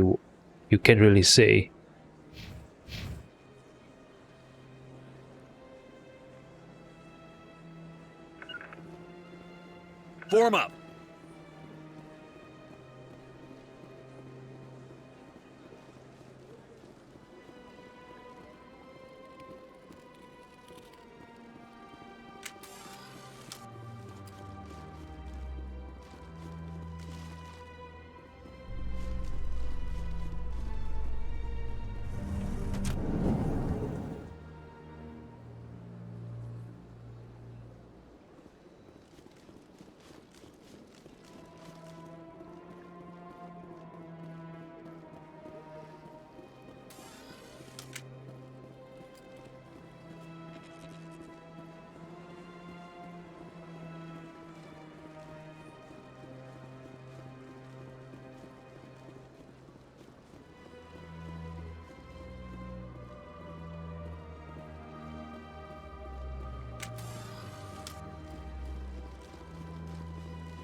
Yes, Commander. Is there something you need? I should go. I'll be here if you need anything.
Shepard, what can I do for you now?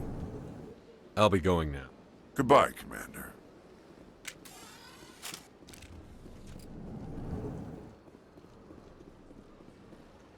Okay, the privates are gone.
In light of the recent attack on Eden Prime, many colonial investors are pulling their support for future projects.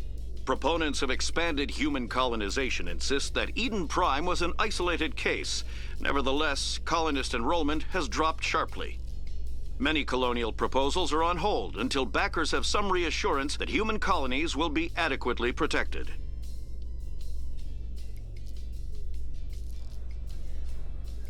Adequately protected.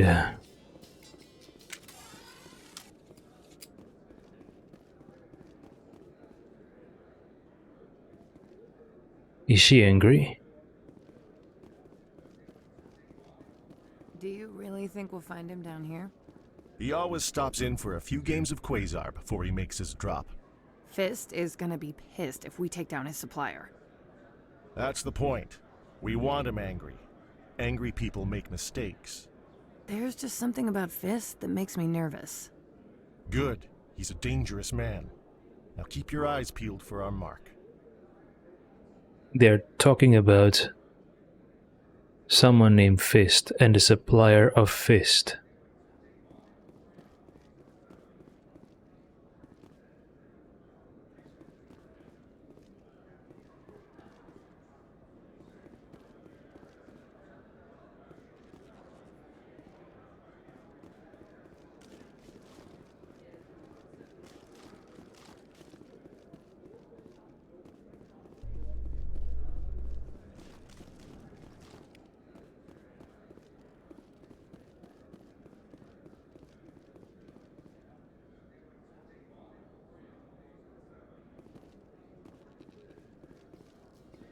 A Solarian excavation team has run into an unexpected problem after unearthing a Prothean dig site. Hanar protesters have blockaded the dig site, claiming that artifacts of the Enkindlers, as the Hanar call them, should not be disturbed. The excavation team has appealed to Hanar representatives on the Citadel to reach a diplomatic solution.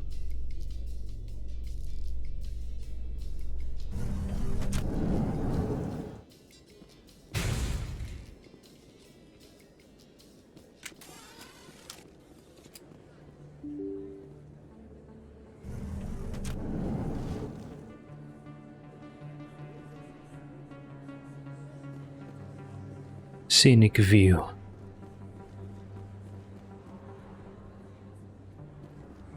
Look at this huge place.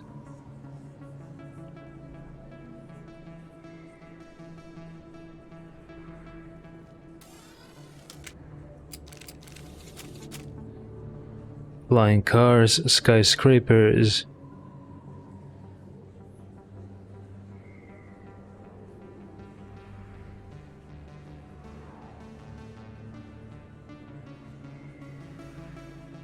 Big place. That your professional opinion, sir?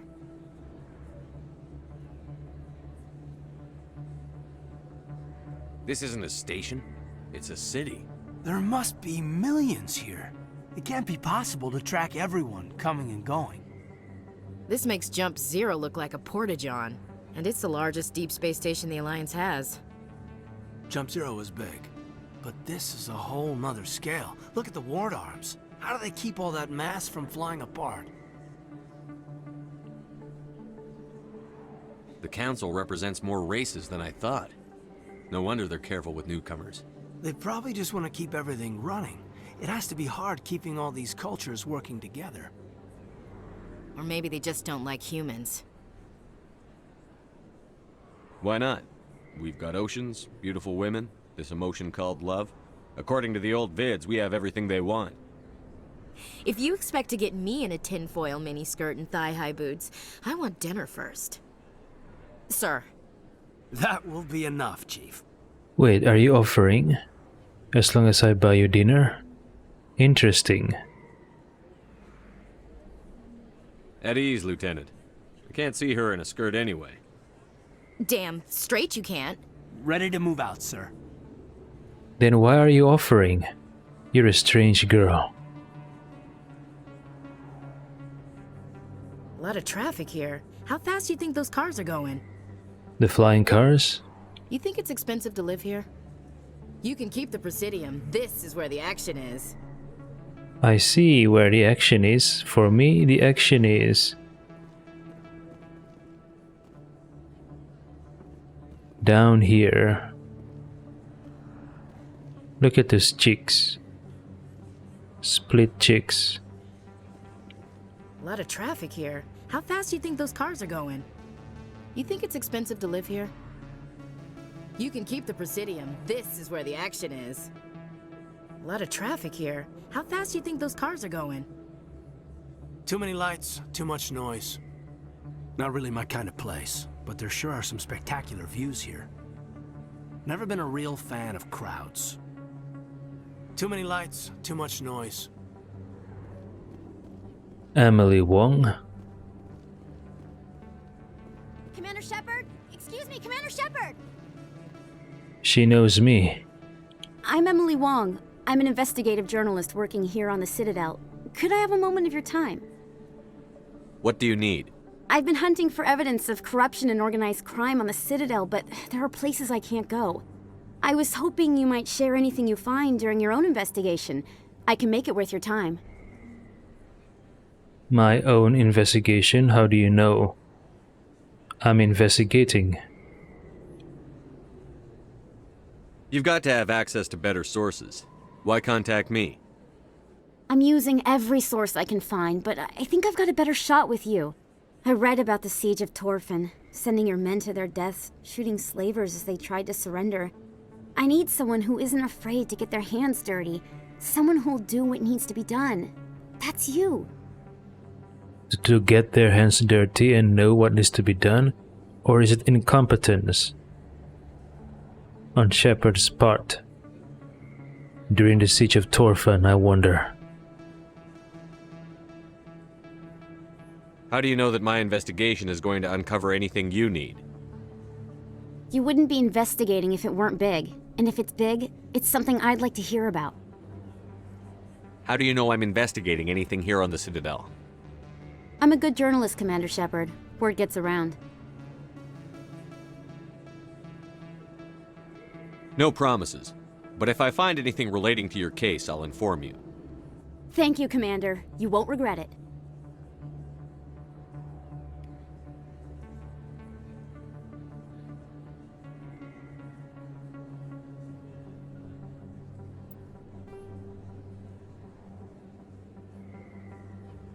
A reporter named Emily Wong has asked you for help uncovering corruption on the Citadel.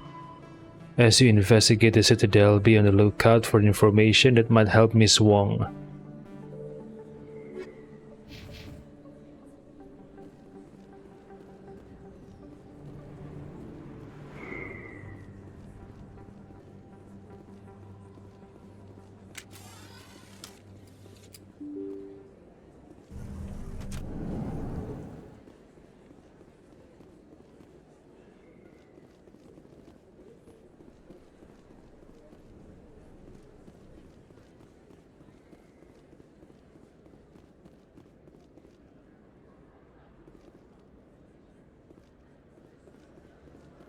I don't think you bought this here. I don't sell this model. Look, I know it was you. I remember your face. Really, that's impressive. Usually you humans can't tell one Turian from another. This was the place. Now, are you gonna give me a refund or not? Do you have your proof of purchase? What? No, I don't think you ever gave me one. I'm sorry then. I can't help you. But, what do you... Can't help you.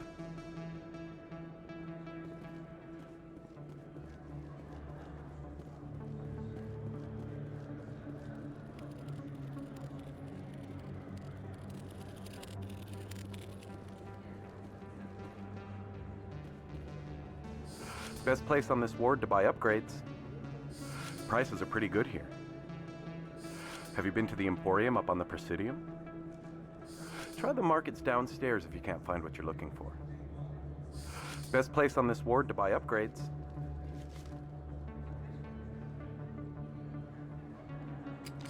Hello, Earth Clan. No doubt you've just come back from the colonies. Will you be needing supplies? What colonies are you talking about? Oh, my mistake, Earth Clan. I assumed... It doesn't matter. Pharos? Noveria? Well, If you haven't heard of them yet, I'm sure you will soon. But it doesn't matter where you hail from. My goods are available to all. Why did he assume I came from the colonies?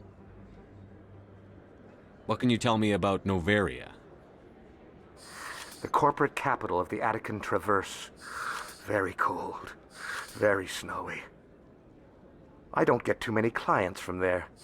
They all have their own private suppliers. I'd like to know more about Pharos. It's an old Prothean world. Their buildings still litter the surface. The humans aren't the first to colonize it, but they are the most recent. I just realized I haven't heard from my contact on that planet for some time. Ah, well, I'm sure he's fine. Show me what you've got. Most excellent. I am sure you will find something pleasing.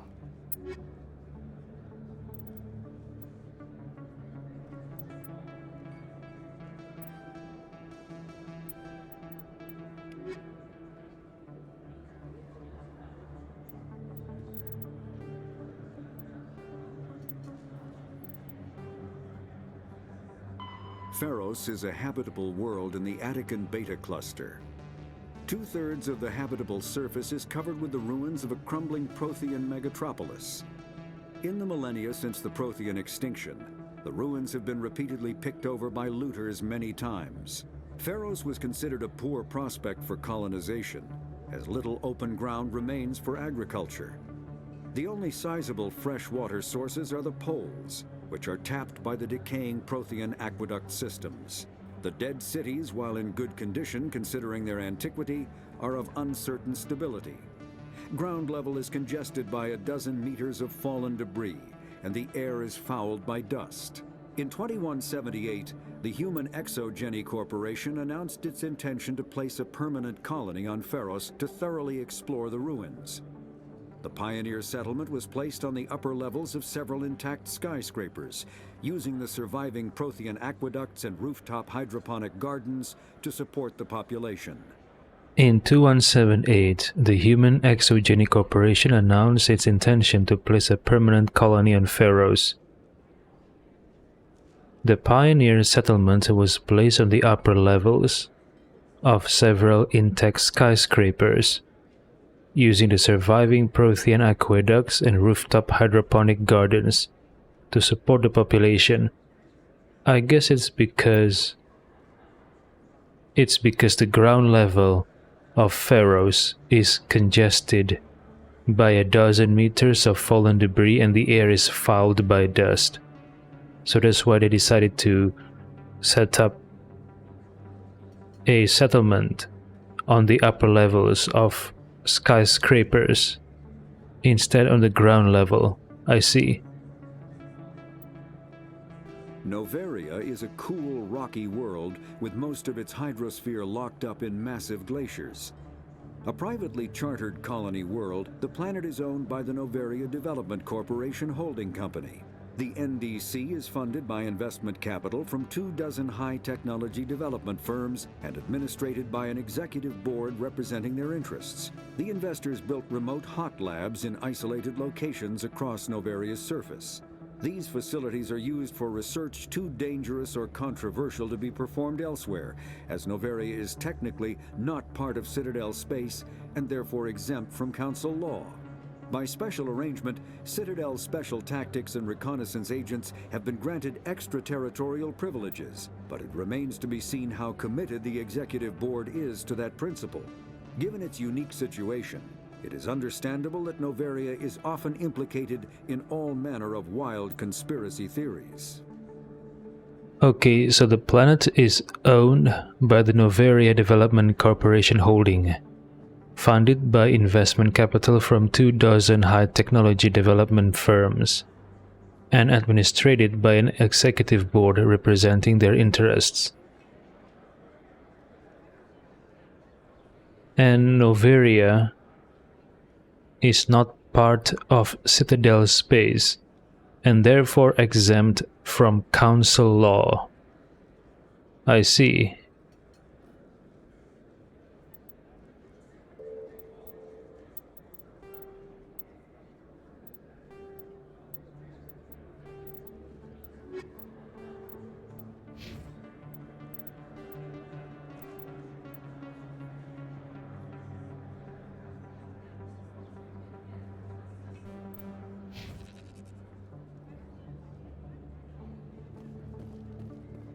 Is that really... Wow! It's you! Conrad Werner? You're Commander Shepard, the hero of Eden Prime. I am so honored to meet you. Nice to meet you. And you are? My name is Conrad. Conrad Werner. They say you killed more than 100 Geth on Eden Prime.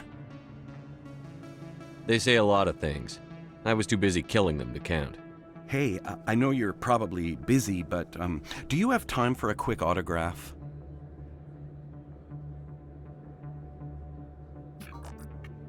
Here you go. Thanks. I really appreciate it. My wife is going to be so impressed. I'll let you get back to work. But next time you're on Earth, I'd love to buy you a drink. Thanks again!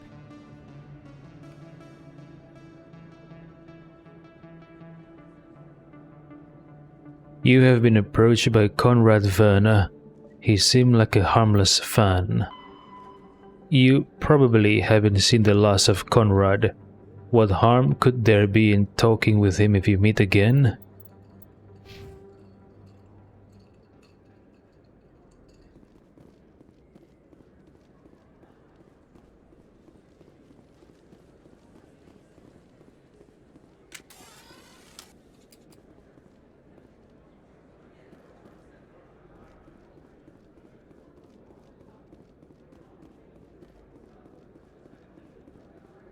Hello there. Welcome to Moorland's famous shop. You want many good supplies, yes?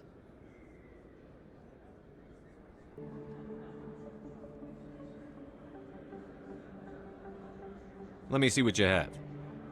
Oh, you will be pleased, I think. Very good things I have. You will see.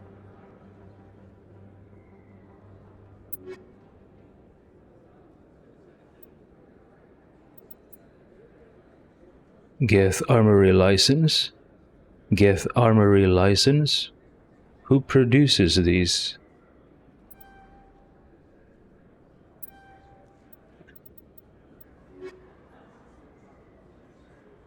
Hello there. Welcome to Moorland's famous shop. You want many good supplies, yes? Goodbye. Yes, all right then. Good tidings to you, human.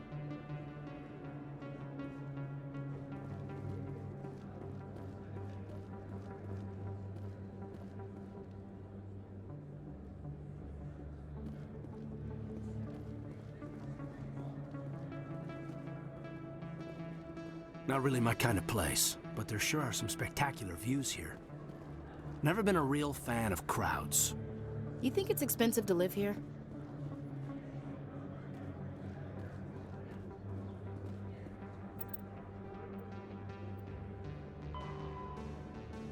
Krogan Rebellion.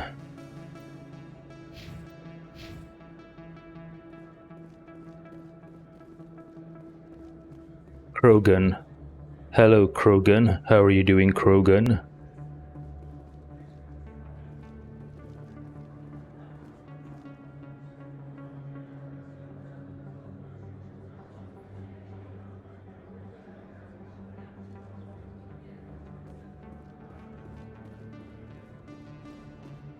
Krogan Rebellion.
To Korra's Den. Citadel Rapid Transit. That's him.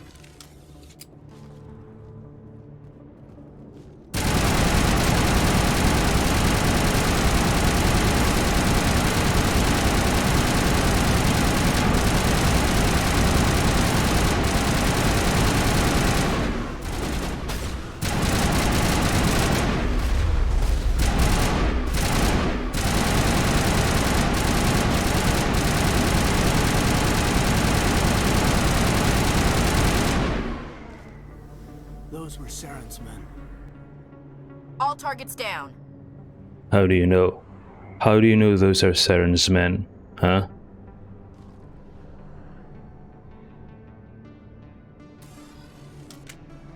You can keep the Presidium. This is where the action is.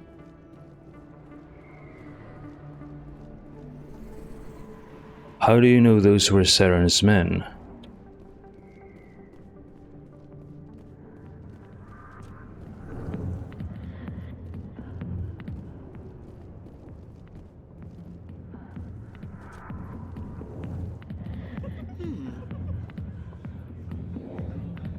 A million light years from where humanity began, and we walk into a bar filled with men drooling over half-naked women, shaking their asses on a stage.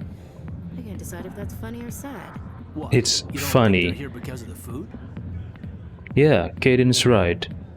And it's funny. You think it's expensive to live here? I see why this place is so popular. It's got quite the, view. Hey, Lieutenant, put your tongue back in your mouth before you trip on it.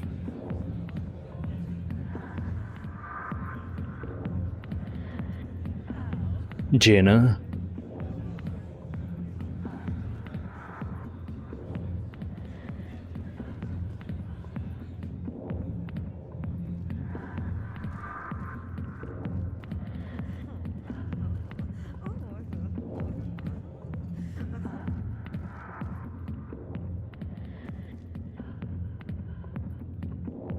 Oh, I see.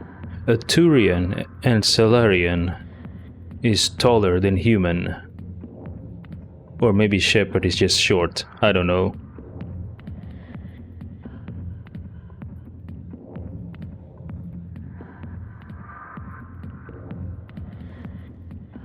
Back off, Rex.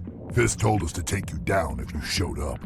What are you waiting for? I'm standing right here. This is Fist's only chance. If he's smart, he'll take it. He's not coming out, Rex. End of story. This story is just beginning. Out of my way, humans. I have no quarrel with you. What was that all about? Who knows? Let's just try not to get caught in the middle. Rex and Fist.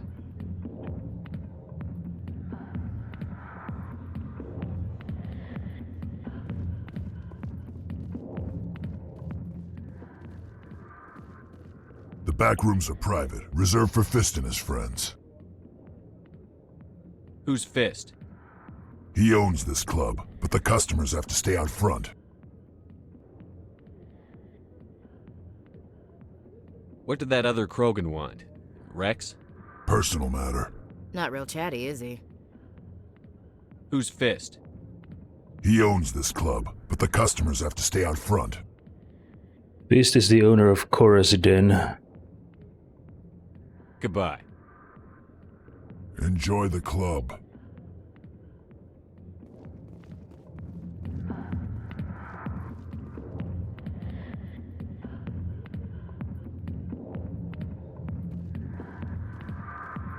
Alliance military. I could have been a Marine, you know. Instead, I joined the goddamn Citadel security. Biggest mistake of my life. Why do you want to join a Marine? Hopefully not for meathead reasons. Harkin, right? I was told you could help me find someone. A Turian CSEC officer named Garrus.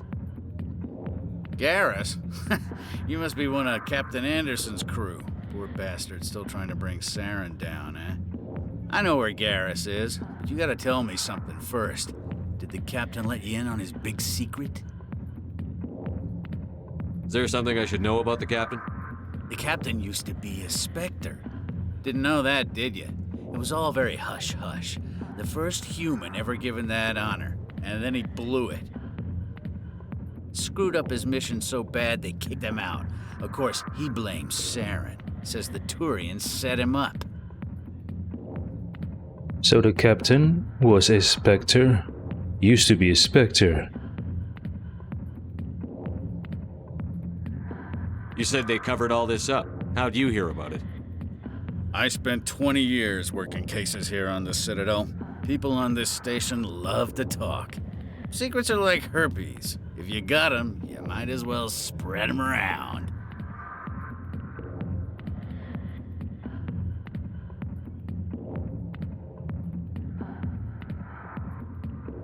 Just tell me where Garrus went.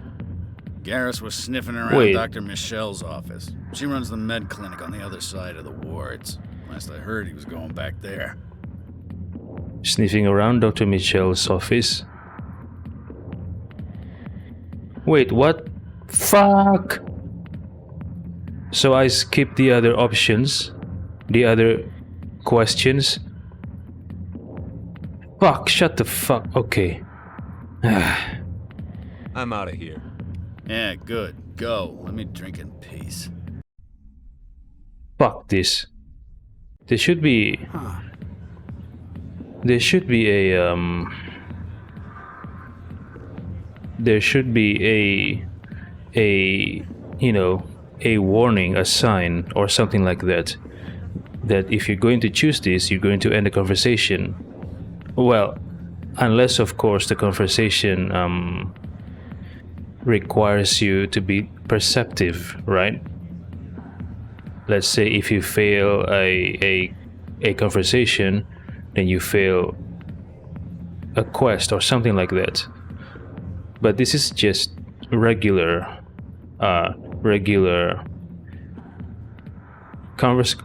conversation. I mean, let's say if a dialogue choice ends up throwing you into a fight, then yeah, don't put the warning that says, okay, this dialogue choice will throw you into a fight. Then don't put the warning, right?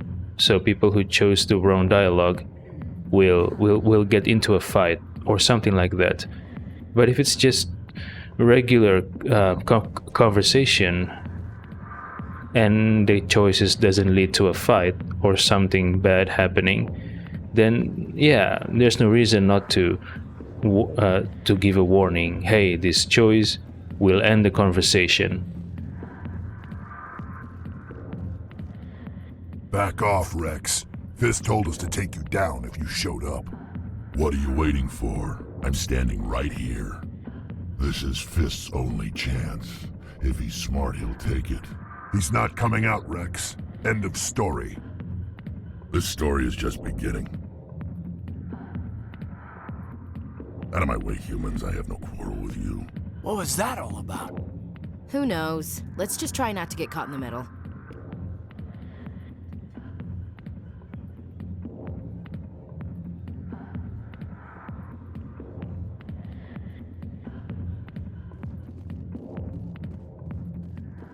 The back rooms are private, reserved for Fist and his friends. Who's Fist? He owns this club, but the What did that other Krogan? personal matter. Not real chatty, is he? Enjoy the club.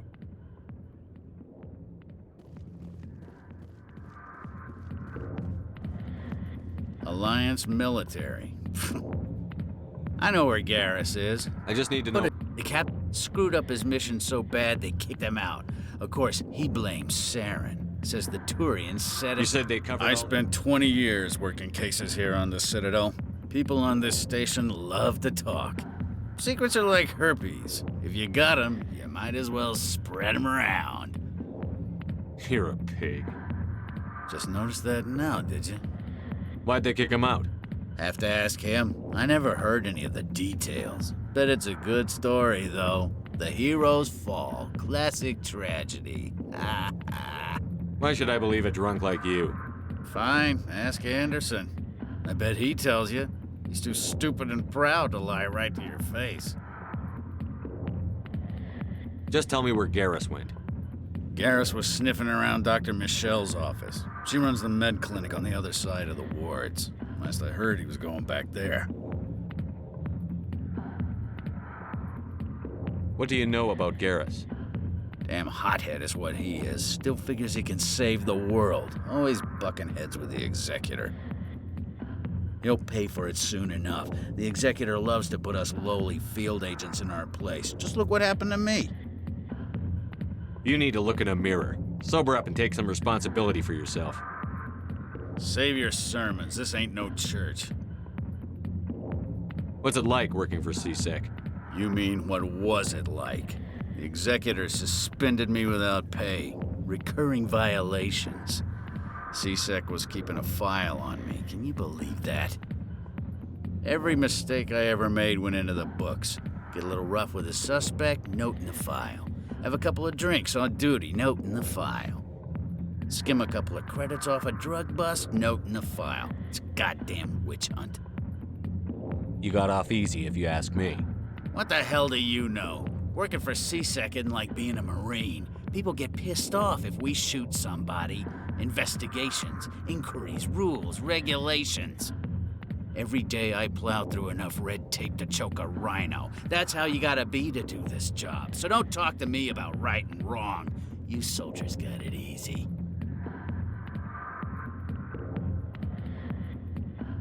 Yeah, come to think of it, it is rarely that soldiers are held accountable, right? Because, yeah, unless the military is doing things to the country's own citizens, there is little accountability for the military, because if they are mostly fighting in other lands or overseas, people don't care. Hey, what do you care if our soldiers are raping, torturing, and massacring civilians or doing war crimes? It's happening overseas. Well, I think it's dangerous. Not willing to hold soldiers accountable are dangerous. I mean, they are the ones who are holding the guns, the missiles, the bombs, the war machines. What makes you think that they will not follow any order they're given to? Like doing operations against their own citizens, doing false flag, rounding up citizens. I mean, just because they're doing things like that overseas doesn't mean that they won't do it to you. I mean you, by you I mean to their fellow citizens. I mean, come to think about it, soldiers are not that much different compared to hired guns. They will do what they're told. That's what they're paid for. Fight and follow orders, nothing else. I mean, they are very rigid about it, because it is how they operate. There is no room for critical thinking.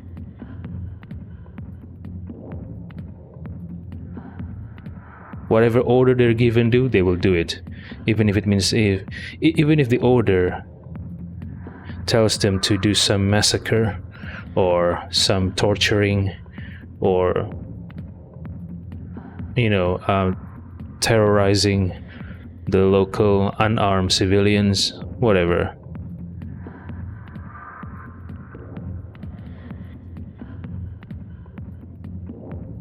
You need to look in a mirror. Sober up and take some responsibility. Save your sermons. This ain't no church. How well do you know Captain Anderson? Met him a few times over the years.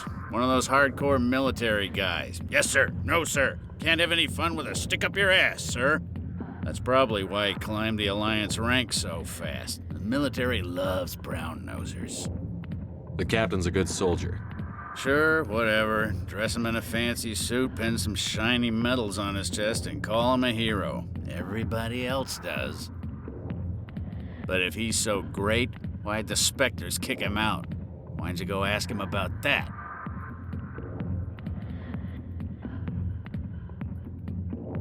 I'm out of here. Yeah, good. Go. Let me drink in peace.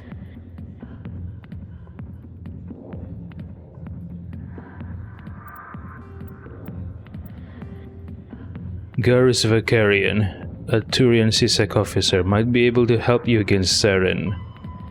Garrus went to the med clinic in the upper wards to follow up a lead on Saren.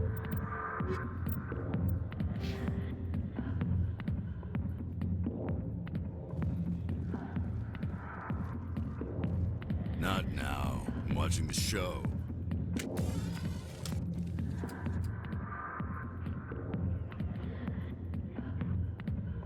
Hey, how was your first, pal? Get your own spot. She's got the nicest smile. Nothing like a dance to help me unwind at the end of the day. Not now. I'm watching the show. General Septimus.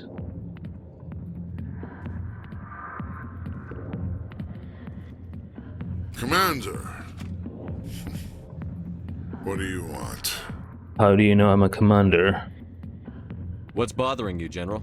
I've seen a lot of horrible things in my days, and there's only one woman in this damn galaxy that helps me forget it. So if you feel that way, then why spread lies about her? 'Cause she rejected me! Me! Septimus Oraka, General of the Turian Fleet!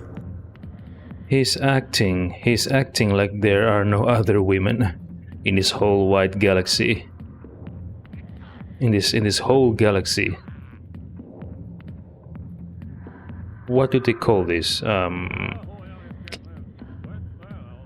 Maybe I'm using the wrong term.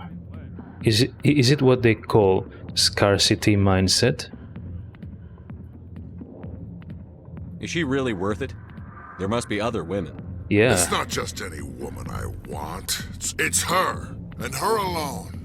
Look, kid, I appreciate what you're trying to do, but don't waste your time.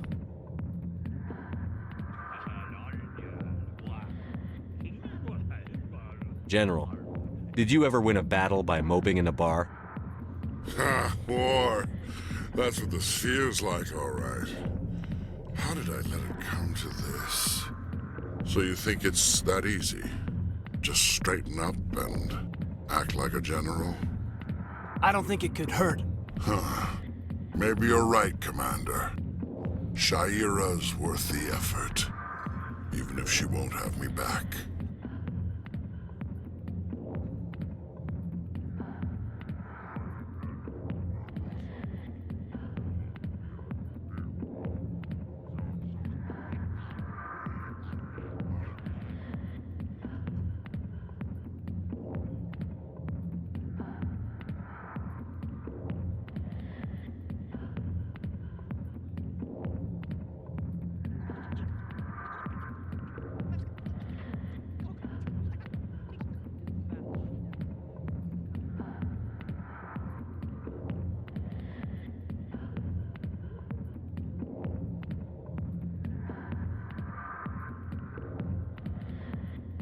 Okay, I thought he's going to forget about her, but he's going to pursue Shaira.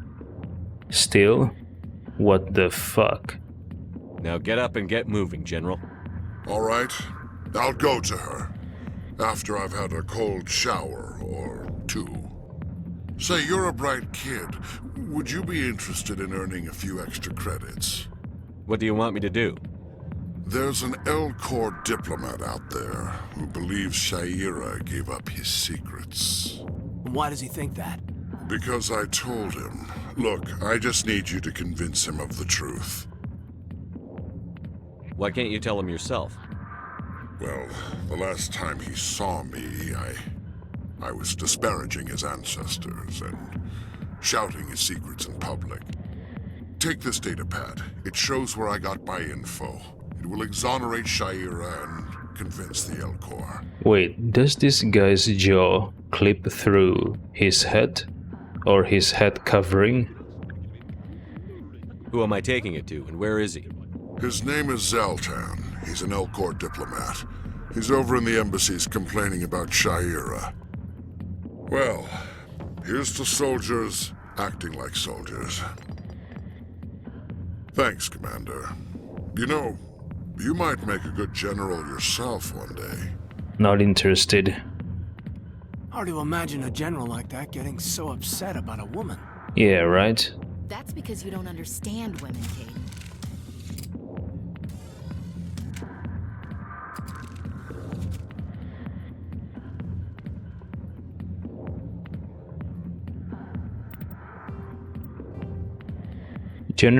General Septimus agreed to stop spreading rumors about the Asari consort.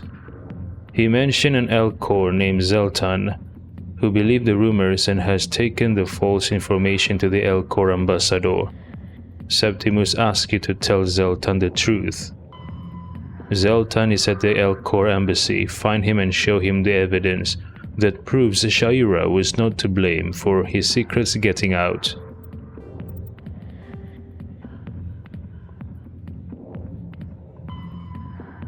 Go to Shaira at the consort's chambers in the Presidium and let her know you've spoken to General Septimus.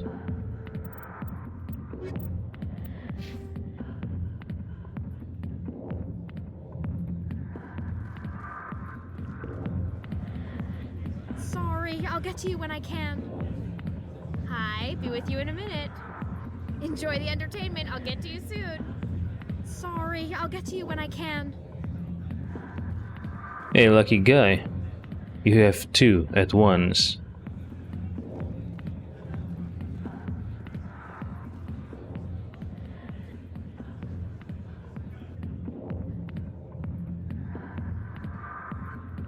Ah, boring.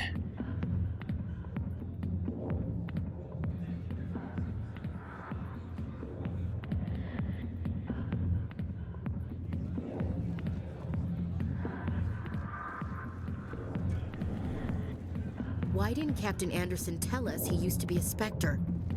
Maybe it's not true. Harkin's an ass. Bet he's just messing with our heads. You're probably right. Still, I'd like to hear what the captain has to say about all this. Yeah, let's ask him.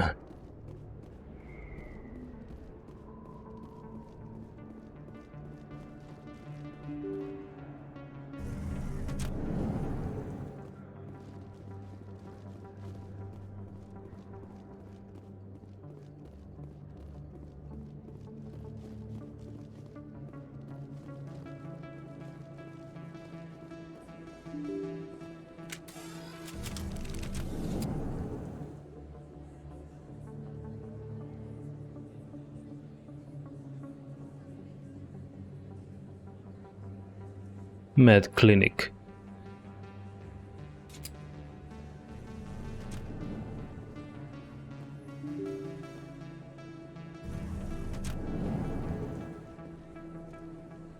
All right.